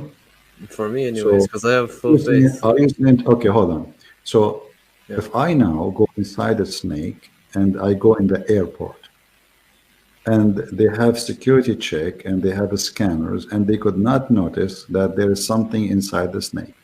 And this is the security of Allah. Yeah. How that? This is mean he have a very bad security.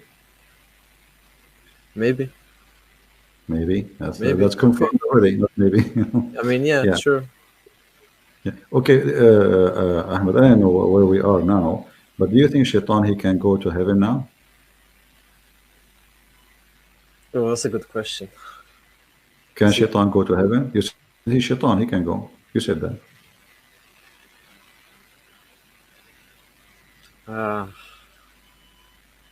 Did he actually leave heaven? Just show me where he says. Hold on. Sorry, what? Did the Shaitan actually leave heaven? Oh yeah, let's go. Okay. Let's see where exactly. Because I'm not sure. Maybe he did. I just want to make sure.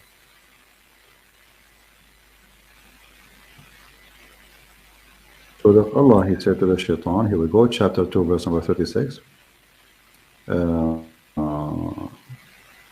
Let's see, no, let's go to the other one.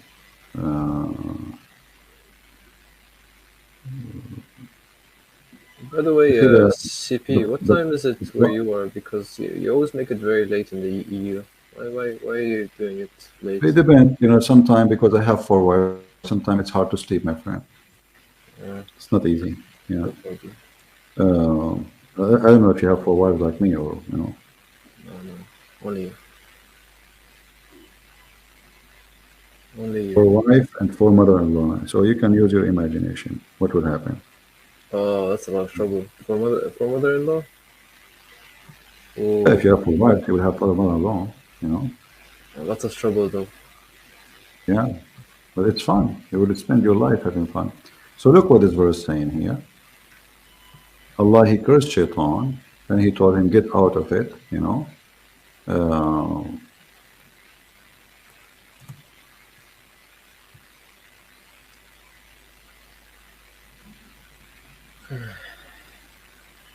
Chapter 7, you know, verse number 18.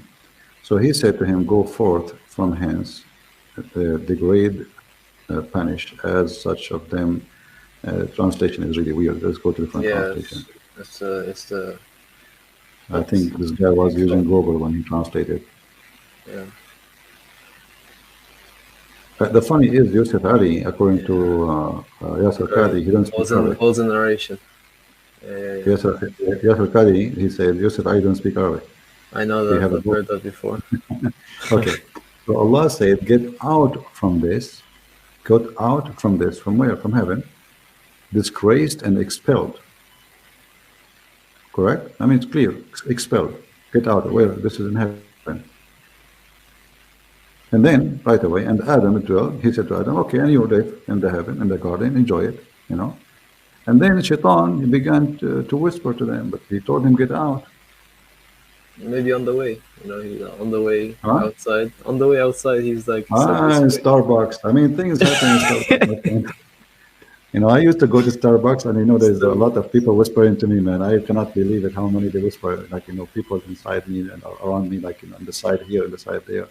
And everybody's talking a lot of whispering. You're right. I don't know, man. To be honest, I don't know. So, Ahmed, I will ask you just one more question. What is making you stay as a Muslim? All the other things. Like, there's some things I just don't know. Give me the most strong thing will make you stay as a Muslim. Most strong thing, okay. That it's true monotheism. Monotheism, that's wonderful, you see. But don't you think, I mean, you know, what monotheism doesn't really prove anything, because if somebody have 10,000 God and they are true God, doesn't make him wrong. Do I agree? But you can't have 2, 3 gods, because, okay, let's say, does your God, like, know everything, right? He's all-knowing. Mm-hmm. Okay, so obviously, if Jesus is God, right? So why in Mark 13:32 does he say only God, the Father, knows when the hour or when the day of, I don't know what you call it. Do you know what the word father means? Yes, Dad, Father. What father mean? When you say somebody say father. Father? Yeah. I know. What does it mean? It means father, the dad. But doesn't mean like you are his son and he is the father. It means he is authority and you get your authority from him. Okay, no problem. Okay, so let's say you are a crown prince. You are a crown prince because of who? Father. Because of the father, correct? Yeah. Okay. Isn't Jesus says always that my father sent me? Yeah. Didn't he say everything I have is given to me from my father? Yeah. Okay. So Jesus repeatedly he assure us that all the authority the Son he has it from the Father. So why the Son is going to be the one who will announce the judgment day when the authority is given to Jesus himself is coming from the Father? So no. Hold on, it's not about who gives the authority. It's about him not knowing. No, this is not about, okay, you will see actually, if you read the same chapter, you will see Jesus, he said this thing and this thing and this thing and this thing and this thing and this thing would happen. So he knew what he's saying, nobody should know, not even the Son, because that is in the authority of the Father, he will announce it. So, but of that day, the hour knoweth no man, not the angels which are in heaven, neither the Son but the Father. No problem, because, you see, the Son, he have a job, The Father, he have a job, and Jesus, he said, I do what my Father do. I do what my Father do, right? But what he do is what the Father told him to do. So there is a job for the Son. This is what the Trinity is. The Trinity, there's a job for the Spirit, the Holy Spirit. There's a job for the Father. There's a job for the Son. The Son, he do what the Son need to do. The Father do what the Father need to do. The Spirit does what the Spirit need to do. So Jesus is telling us, well, simply, this is for the Father. It's not even for me. But who is going to come in the judgment day to be the judge? It is Jesus. Jesus said that if my Father gave me the power all over the flesh. Okay. So Jesus will be the judge in the judgment day. So his job is to be the judge. The Father, the world will announce when the court will start. Okay, so there's going to be two gods in heaven. Not two gods, no. You see, this is what the Trinity about. Trinity is one God. You know, when I say, like when we talk about a human being, now we speak about spirit, right? Yeah. You have a soul and you have a body, right? Are you two people or one? It's one person, yeah. Okay, the soul have a job, the body have a job, correct? Okay, but doesn't mean you are two. Are you? Okay, yeah, I get you. So, and you know, when we speak of the Trinity, we're not speaking about different God, this God and that God. We are speaking that God the Father, he sent his only begotten Son to what? To save us. He have a mission, and the mission is to be a prophet. Not a prophet. No, a prophet. No, he does say. No, he said. Hold on. What was it? Matthew 21:11. And the multitude said, "This is Jesus, the prophet, Nazareth of Galilee." They are saying that it's not what he said. Oh, okay. Yeah. I guess. People, they can call me fool. Doesn't mean I am fool. People can call me crazy. Doesn't mean I'm crazy. People, they can call me holy. Doesn't mean I'm holy. People, they call. So he's a prophet because he prophesied. The real prophet actually is God. There's no prophet except God. All prophets, they prophesy in the name of God, which means that real news is coming from who? Coming from God, correct? Yeah. That means the true prophet, the first prophet is God himself. So Jesus is a prophet, Jesus is a teacher, Jesus is a rabbi, Jesus is the Son of God, Jesus is the Son of Man. Jesus, the whole description is just who is Jesus. But that will not change anything, for he is in all those aspects, he is a true. And if you go to the Quran, we will find that Allah is not God. As an example, you mentioned to me how Jesus can be God, right? And yet he said, my Father, right? Only my Father. Okay. Let us switch the name, the Father to Allah. Do Allah knew the day of judgment? No. Do he knew? Sorry, say it again. I wasn't concentrating. Do Allah knew the day of judgment? Of course he does. Okay, how you explain this to me then? You know, in the Quran, if you go to the chapter of the moon, he said the moon split asunder and the judgment day is near. Yeah. Okay, is that a sign of the judgment day or it was false sign? It's definitely a sign. It was what? It's a sign. Okay, but this is 1400 years ago. Yeah, no problem. Still a sign. But he said no. This is a problem. You see, if I'm a prophet now, forget about God. I'm a prophet. I say the zone split and this, the judgment day is near, and then year after year, after century after century, and nothing happened. No issue. What do you mean no issue? No issue. It's So if I say now, if I say now the judgment day is near, that means 1 billion years from now is okay. Okay, define near. Define near. Where do you draw the line where near is? Well, see, in Arabic, this is Arabic, it says اقتربت الساعة. Yeah. اقتربت is very close. Closer, yeah, okay. Yeah. Your prophet, he explained, he said, this is child, he saw a child. He will not reach the age of being old until the hour will come. What? No. No, that's not true. Not true? Say it again. What did you say? Your prophet, he saw a child. He said, this child will not grow old until the judgment day, the hour will come. So is it 100 year, 1,000 year, as you said, or it is 10, 20? I mean, the haram is like somebody in the age of Jesus, maybe 30, 33, 35, not 3,000 years. So your prophet plus the Quran confirm that the judgment day is going to happen very, very soon. And this is a few years from now, not few centuries. Let us go here and let us read the hadith together. And the Muslim, they try to fix it. You know, they say, oh, he's talking about the day he will die, but it says as-sa, the sa, you know, the sa, the last hour. So they try to fix it. Here we go. If this young boy live, he's not even sure he will live. He may not grow old till you would see the last hour coming to you. In Arabic, حتى تقوم الساعة. I ask anyone what تقوم الساعة mean? Mean the day of judgment. Do you see it? Yeah, I'm looking at it. Yeah. So he will not grow old, and before he grow old, he will see the last hour, the day of judgment. So how Muhammad he claimed? Show me the one again. Show me it.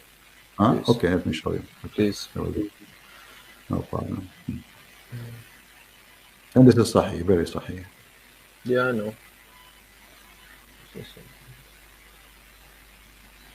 And you can go copy تقوم الساعة, put it in Google, you know, and you will see تقوم الساعة always mean the judgment day. Sa'a is the hour. So he said, he made clear, if this young live, if he live, he will not grow old because the hour is coming. And he mentioned, even the Muslim translation was trying to cover it up. They say the last hour coming to you all.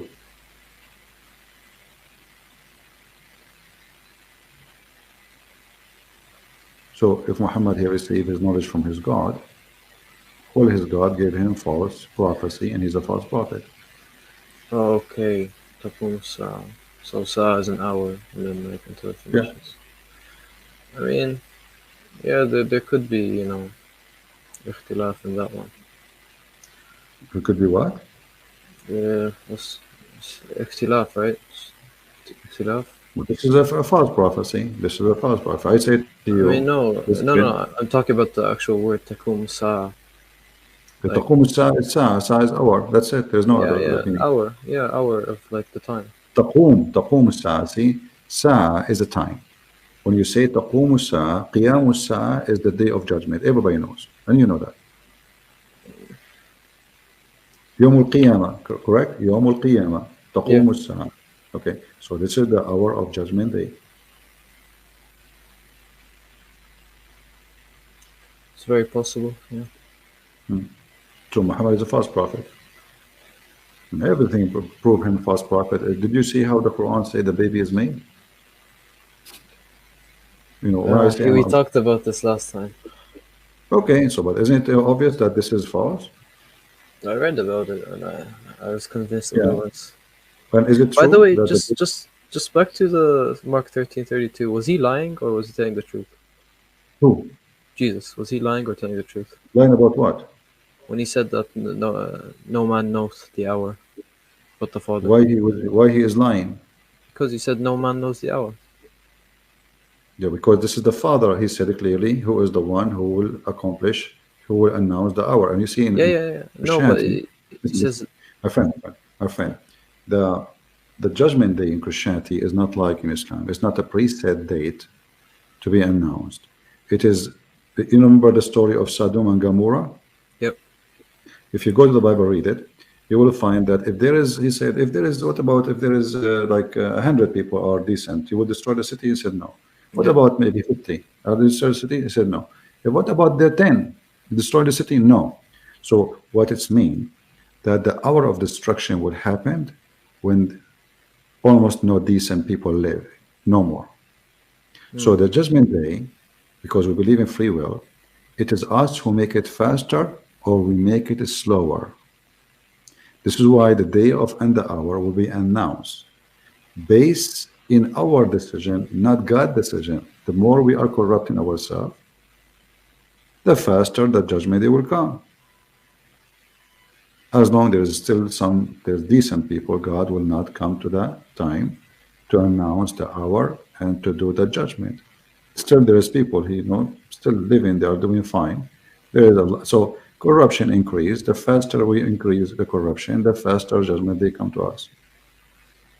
Okay, but you didn't answer my question. It's like I answer you. Jesus is not lying. The Father is the one who is in charge. He will announce the day of judgment. Yeah, no I answer. problem. But he says no one, no man, no. Like, Yeah, knowing. because Is it Jesus all is knowing? only, my friend, it's all.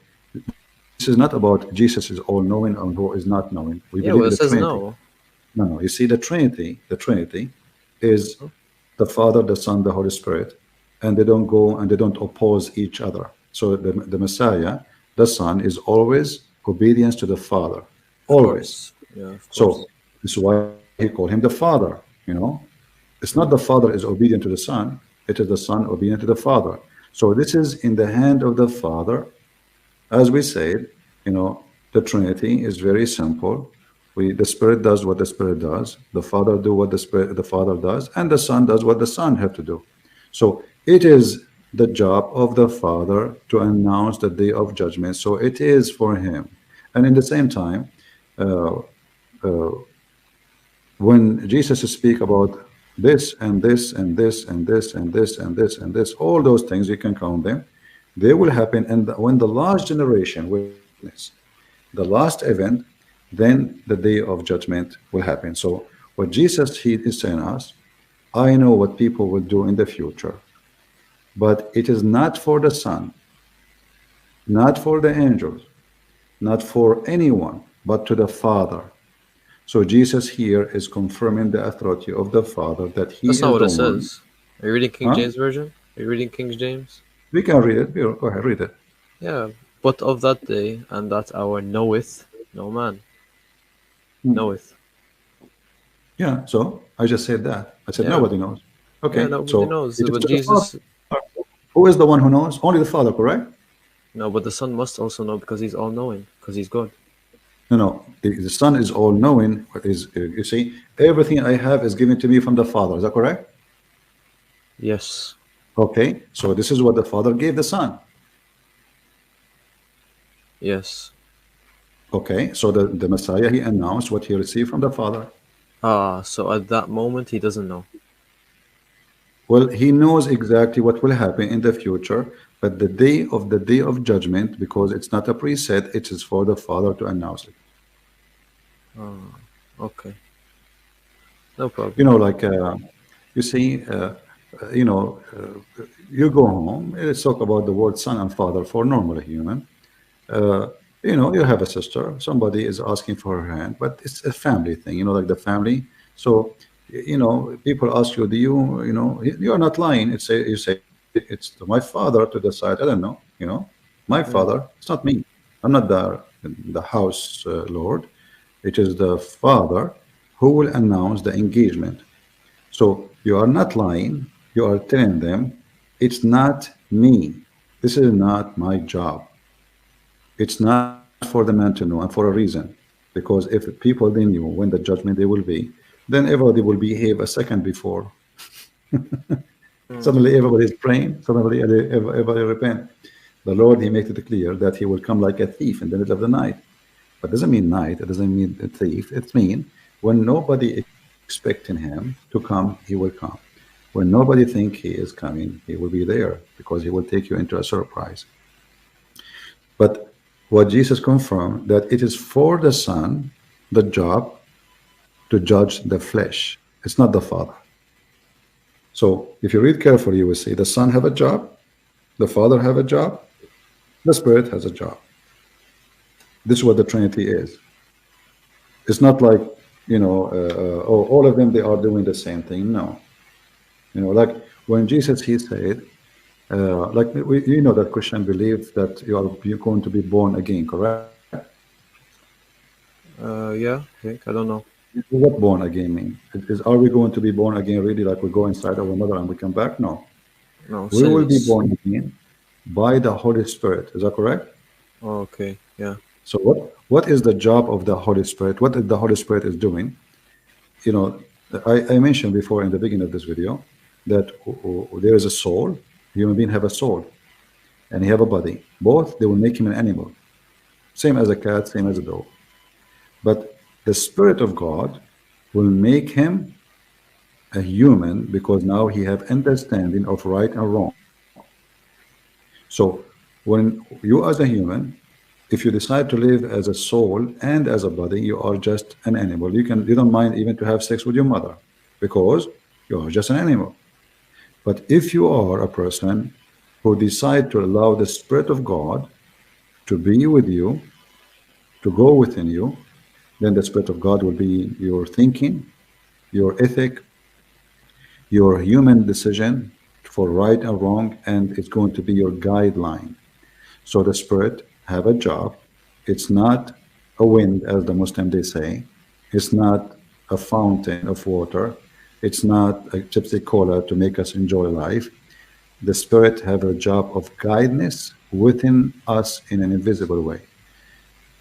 The Messiah is the Word of God who become in a flesh, which means he is the visible image of the invisible God. The Word become a man. He have different job. He have different mission to be in the earth, to come as a man, to speak to us and to teach us. God the Father is the one who sent the Holy Spirit and the Son to do what they need to do. Okay. Yeah, that's a good answer. Just can I ask you? I know you're probably not the person to ask. I should probably ask Sam. But just one more question about the Bible. Can God regret?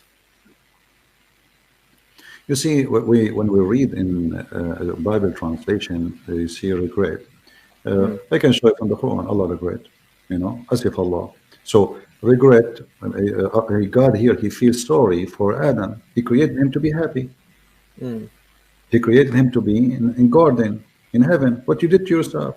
So the regret here is not he is like, oh, I made a mistake. No, I feel sorry for you. This is what regret. How do you know that's the translation? Can you verify that? No, translation is accurate. It's not wrong. But you see, in languages, like in Arabic, we can say something, and it mean exactly what the translation is saying. But you need to understand based on the word exactly what the word meant. So if I'm God, the one who created you, why I regret creating Satan, but I created him as an angel. You understand? So God, when he speaks like this, he is saying, well, you know what? I gave them free will, and look what they did to themselves. So I feel sorry for themselves. He is not regretting his decision because that will not affect him. I mean, what if there is Satan, if there is me and there is you, and we curse God every day? We say the dirty word to God every day. And one day God will send us to hellfire. We did nothing to him. Nothing will affect him. So the regret of a human is you making a decision you wish you did not do it because it was wrong. But in the case of the Bible, God, he says, God the Father, well, I feel sorry for the man for what he did to himself, for he took himself out of heaven. I told him, don't eat from the tree, because if you do, you will die. He told him, right? Okay, so the punishment of sin is death. So when God, he say, I regret, he is saying, I feel sorry for you. Otherwise, Adam commits sin, or Adam commits sin, what that will do to God. But because our Father is God of love, he loves us. So he feels bad for us. He is not regretting his decision. He is feeling bad for what we did to ourselves. So this is why the Bible says, for God, he loved the world. He sent his only begotten Son, not because he hates us. So do God regret creating us? No. Did he regret creating Adam? No. What he is saying, I feel sorry for you. The foolishness of the man. There's tons of verses in the Bible about the foolishness and what the man he did to himself. You can feel free and you can read it. Like, if we go, when God, as an example, in the book of Job, he says, in his hand is the life of every creature and the breed of all mankind. So all is under his control. Doesn't matter how much we breathe, doesn't matter how we live, doesn't matter how much we sin, it still is in the control of the Lord. Yeah, he's infinite. Huh? Yeah, he's infinite. Yeah. Uh, when God he speak about the spirit, as an example, we're talking about the spirit. Uh, the spirit in a person, the breed of Almighty, the giving which giving them the understanding. So God, He gave us His spirit. This is not the soul, the spirit. He gave us the spirit to understand, and yet we fight the spirit, like what the Muslim they do, and they follow a pagan god, kissing black stones, worshipping false deity. And the excuse is how God can be three and one at the same time. But isn't it God is God? He can be whatever he wants. And still, we believe in monotheism because being one and three in the same time does not change his monotheism. But even if the God of the Christian is a three gods, not one, still that will not change anything because it's not you who tell God what to be. If God said, I want to be 10 million, who are you to tell him what? Oh, I don't like you to be 10 millions. I want you to like to be one. Hello, you cannot force your rules on God. And when the Quran says, and this way we switch the Bible. You said to me the monotheism. When the Quran says, if Allah decide to take a son, He will take it from ourselves. How that can be monotheism? So, what do you mean? Allah, He said, if you want to take a son, I will take a son from ourselves. Yeah, no problem. Okay. What do you mean? Yeah, if He is one, how He will take a partner from Himself? From himself means from the heavens, like not just a human from earth. No, from us. You see, when we talk from, my friend, if I want to take from us, that's mean there's us. I want to take a partner from us. إن اتخذ لهوا اتخذناه من لدنا إن كنا فاعلين. So if we want to take a son, we will take the son from us. How many us we have? Well, us means me, because that's the just His Majesty. No, it does mean me. No, let me tell you why. Because you are talking about taking a partner. Are you taking yourself a partner? And this partner is a female. Is Allah is a male and female at the same time, and He is two and one? He's infinite. So how He will take a wife? Lahwan is a wife. Yeah, I know. Okay, He will take a wife from us. Okay, you said to me, us mean majestic, as Muslim they claim, which is actually proven Islam to be false again. Why? Because you are saying Allah will not be happy to call Himself I. He get excited more to be us. Yeah, that's up to Him. Yeah. So why He want to say us if He is one? Because it's up to Him. It's more respectful. Also, that's the way the tribes back then used to talk in Arabic. Look what you did. You said to me, it's up to Him. So when you want, it's up to Him. When you want, we believe in Allah is one God. When you want, it's up to Him. But no, it's not up to Him. Why? Because that is a contradiction of being one, yet He want to take a partner from us. It is not about up to Him now. He is contradicting Himself, because if I am the only one of my kind, how I'm going to partner with someone from us, which means from my kind, if there's no other kind beside me? Yeah, you're right. So the oneness of Islam does not make sense. You see, if the Muslim believe in the Trinity, well, I can say then, okay, this God is not alone. They believe in Trinity, like Allah the Father, maybe Allah the Son, maybe. But you claim that there is only one. His name is Allah. There's no one beside Him. And then if Allah want to take a partner, i.e. a wife or a son, we will have take it from us. And you remember, Ahmed, I'm sure that the rule of you cannot marry a dog to a donkey, right? I mean, dog marry a dog, a horse, maybe a horse can with a donkey, maybe, but they're from the same family. So in order for a wife to be the wife of Allah, shouldn't be from the same kind of Allah? Is the wife will be a human? Yes, it doesn't make sense. Yeah, that's why he's saying it just doesn't make sense. And not only this, if the wife is not a human or is a human, by saying us, he confirmed the nature of both. So if the wife is a human, that means Allah is a human. If the wife is from the nature of Allah, that means both are from the same nature, but still they are us. Hold on 1 second.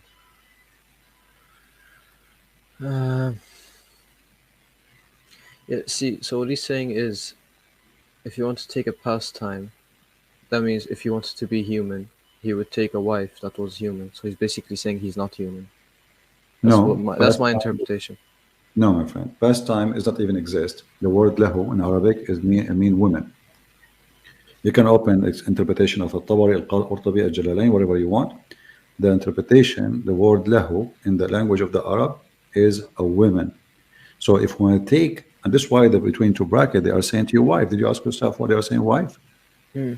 Yeah, no, but yeah, this thing is for only made for humans. Like a god wouldn't do that. My friend, so what for a human? He's talking to us. We are the human, right? Okay. Yeah, no problem. If I want to take it, I will take it from us. Us who? Yeah, I don't know. We know this is made for a human. I understand.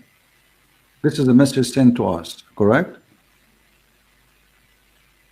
And this guy, he keeps saying he is the only one. And now, if you want to take a partner, he will take it from us. You know, it's not a secret. I mean, the word us mean there's many, and they have to be from the same kind. If you have a dog next to you, you don't say he is us. When you say us, I will not understand that the dog is us too, correct? The dog is a dog. Us mean a group of whatever, a human, and they are considering themselves a group, not only just us. Like, you know, if I go now down in the city, somebody, he says, who is Arab here? I will say us. I mean the Arab. I don't mean everybody. Correct? So here we are talking about taking a partner specifically. And the partner is from us. So there's two qualifications. First, to be a partner with God, you have to be God. You cannot be partner and you're human. Who are you? You're not equal to partnership. Can me, the person who have, let's say, a few $1,000s in his bank, go and become a partner of Elon Musk? That would be funny. He will not even say hello to me. Is that true? Maybe not. You know, your CP. What I will say to him, I have a computer, I have an old car. What he would get from the benefit of my partner? So don't here, know. Maybe he knows you. Your CP famous, you know. Maybe, but I'm saying logically, you know, what he need me for? This guy, he want to go to the space. He want to go to the grocery store, you know. So we are from different, you know, category. He is so rich. I'm so poor compared to him. Yeah, I understand, CP. Look, listen. I understand everything you're saying, and I'm gonna think about like all that you said, and I'm gonna read both Quran and Bible, and I'll come back to you like next problem. Stream. You're welcome, Ahmed. I like you actually. You're a nice person. But listen to me, Ahmed. You know, when they try to downgrade Jesus, you need to understand that Jesus, he made it so clear in many places in the Bible that I am the Son. And that telling you a lot about who is he. The Son, he have a duty of a son. Otherwise, he would say, I'm the Father. You know? So why he say he's the Son? Because simply he is the Son, and the Son he have a duty to do as a son. The Father is called the Father for a reason. It's just not names, you know. This is not names. So the Father, the Son, the Holy Spirit, it's a perfection of God together. The same as the water, it's H2O. It is for a reason it exists. It's not 2HO happened by accident. You know, the Muslim, they were saying to me, Allah, he created everything, every living thing from water. But even water is three. Even your prophet, even your God, when he say things, he repeated 3 times. In the name of Allah, Ar-Rahman Ar-Rahim. Allah, Rahman, Rahim. 3. Muhammad, he swear by Allah, he swear 3 times. If a man, he divorced his wife 3 times. If Zechariah, he asked God for, proof, sign. He make him, cannot speak for 3 days. I mean, the 3 is all over the Quran. When you do evolution, the perfection of evolution is only if you do it 3 times. 3 times for your hands, 3 times for your face, 3 times for your ears. I mean, 3 times all over Islam. And yet this guy, he is against the Trinity. But everything he do, he is practicing a Trinity. Why? They will say to you, every Muslim, this is will make a perfect evolution. Okay, what about I make 4? Is that going to be cleaner? No, it have to be 3. So Muhammad is a fool. He copied from the Jews, he copied from the Christians, and he do not know why he is copying. He is just trying to make a religion. He don't have one. Otherwise, I challenge any Muslim to tell me what the secret behind number 3. There's no answer. It makes sense only in Christianity. If I type right now the word 3 in the Quran, you will find it all over, or in the Hadith. But why? What is the purpose? Why the perfection of everything is in number 3?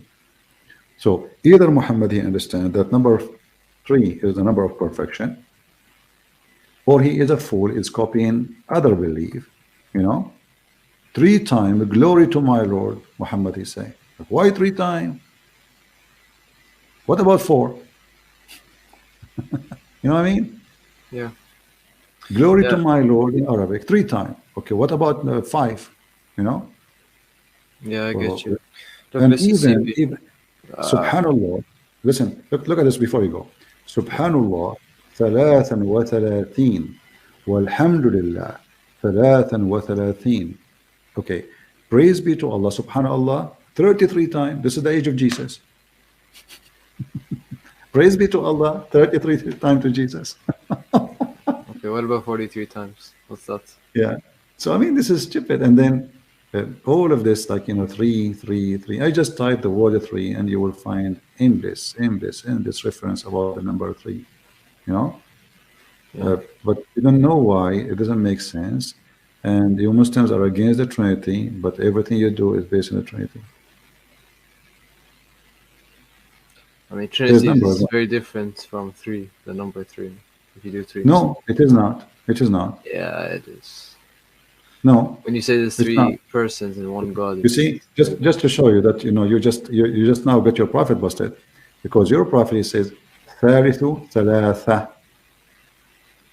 The Christians, they don't say that Allah is the third of a 3. Is that correct? The Quran says that.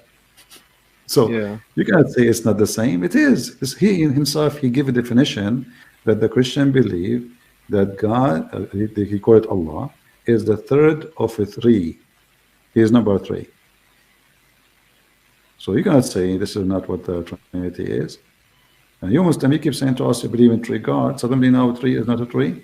So 3 person, 1 God is what our belief is. We don't believe in 3 gods. We don't have a 3, God. We have 1 God. And if God cannot, if I want to ask God how you can be 3 and 1 at the same time, as if I'm asking him, how in the world you can even create me? Which one is harder, I mean, look how complicated a human being. You have sensor in every little tiny spot of your skin. You have sensor in your brain. You have sensors. I mean, you are a walking sensor machine. So if you want to question God how he can do, how he can be, then God is not God no more. However, we can question God about claiming to be God, yet he is doing ungodly things. Like the God Allah, he is doing what is ungodly by promising you a lot of women to have sex with. This is ungodly. I mean, what about the Amalekites?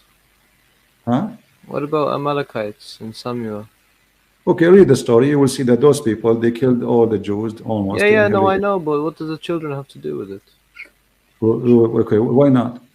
What do you mean, why not? Because okay, hold on. They're not responsible for their forefathers. No, when do you believe in the flood of Noah? Yeah. Okay, there was no children at that time. There was, but that's a different thing. Okay, See, so what is the children fault? okay, I'll tell you. So when Okay. you're saying that the Amalekites, they were killed, the children, because what the adults were doing before, the generations before. Yeah. How is that justified? Well, it's justified. First of all, you see, God, He give life, God, He take life. In the same time, the war will never end. You kill you kill them today. Your kids will go tomorrow. They will come and kill you back. Finish the war. That's not true at all. This is the true. If What you happened adopt, if you adopt the kids, let us look in Israel. Allah, He told the Israeli in chapter 5, verse 21, go and kill the Palestinian. He didn't say kill the adult. He killed all the Palestinians. And the Jews in the Quran, they refused to do that. Correct? I don't know. Okay. And what happened? Until now, they are fighting. Until now. And the war will never end. One of them have to finish the other one. It's a must, because there's a lot of hate. One is a pagan worshiping a god. His name is Allah. They believe in killing the Jews. You cannot take that. Muhammad, he said that time will come and a Jew will hide behind a tree or a rock, and the rock will scream, say, oh, there's a Jew behind me, come and kill him. Correct? How you can fix this problem? You cannot fix it. That's it. It's part of a religion embedded with hate, and now the Jews, they have to live forever fighting for their existence. So either the Muslims will finish them, or the Jewish will finish you.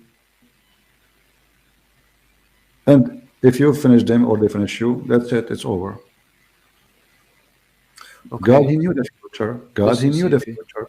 Listen, God, He knew the future. Yeah. No, thanks a lot. But I have work, so it was a good discussion. It was a very good discussion. Just 1 second before you go. When they asked your prophet about killing the children, he said they are from them.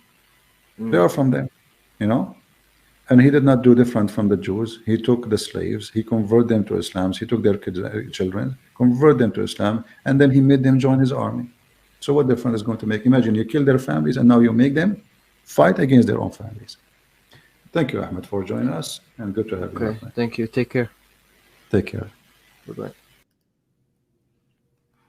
All right, he is getting sleepy, and actually I'm getting awake. So you see, we want to make it like a closing for our conversation. The Muslims, they think wrongly of the Trinity. They think that because Jesus is a God, that means there's no Father no more. That's it. Jesus is everything, and the Father is eliminated. That is not what Christianity teach. Jesus, he said many times, everything I have is coming from the Father. Is given to me from the Father. His authority, everything you have is from my Father. Because people, they speak to him, they see a man. Where is this man talking from? Where, he said, before Abraham I am. What are you talking about? You are not even 50 years old. He said, truly, truly, before Abraham I am the living God. So Jesus in this earth, he have a mission. He was sent by the Father. For God, he loved the world. He sent his only begotten Son.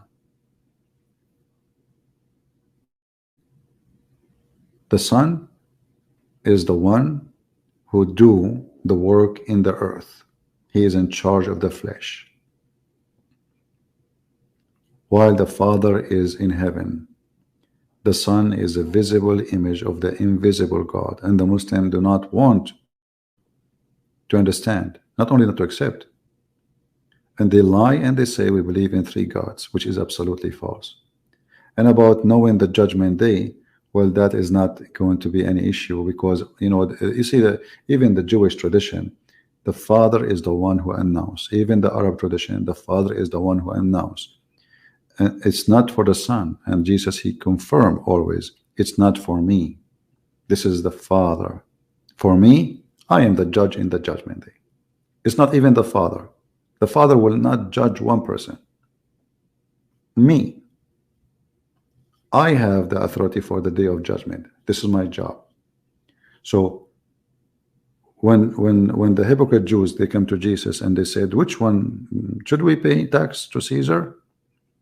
Jesus said, well, do you have money in your pocket? Show me. It says there's an image of Caesar there. He said, well, give to Caesar what to Caesar. The Muslims are the same as those hypocrites. They have the coin and they claim they don't want to pay tax of Caesar. All of them, they carry dollar and they say America is our enemy. Nobody want to save his money in Arab currency. Nobody trusts it. They trust only the dollar. The Christians are trusted in the Quran. The Jews are trusted in the Quran. The Christians are called people of the book, which means their currency is our book. Our book, we are called by it in the Quran. We are people of the book. Muslims are not. So we are the real money. So they hold us in their pocket and they deny us when they buy their food with us. This is hypocrisy.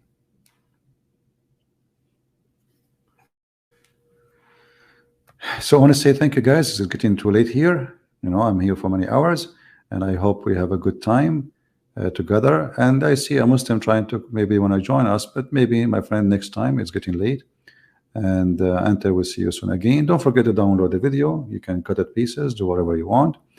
And thank you for your support and for your not supporting us in the same time. All is good. God is good. Thank you very much. God bless you. And this is your brother Christian Prince was serving you for today humbly. Take care. Bye-bye.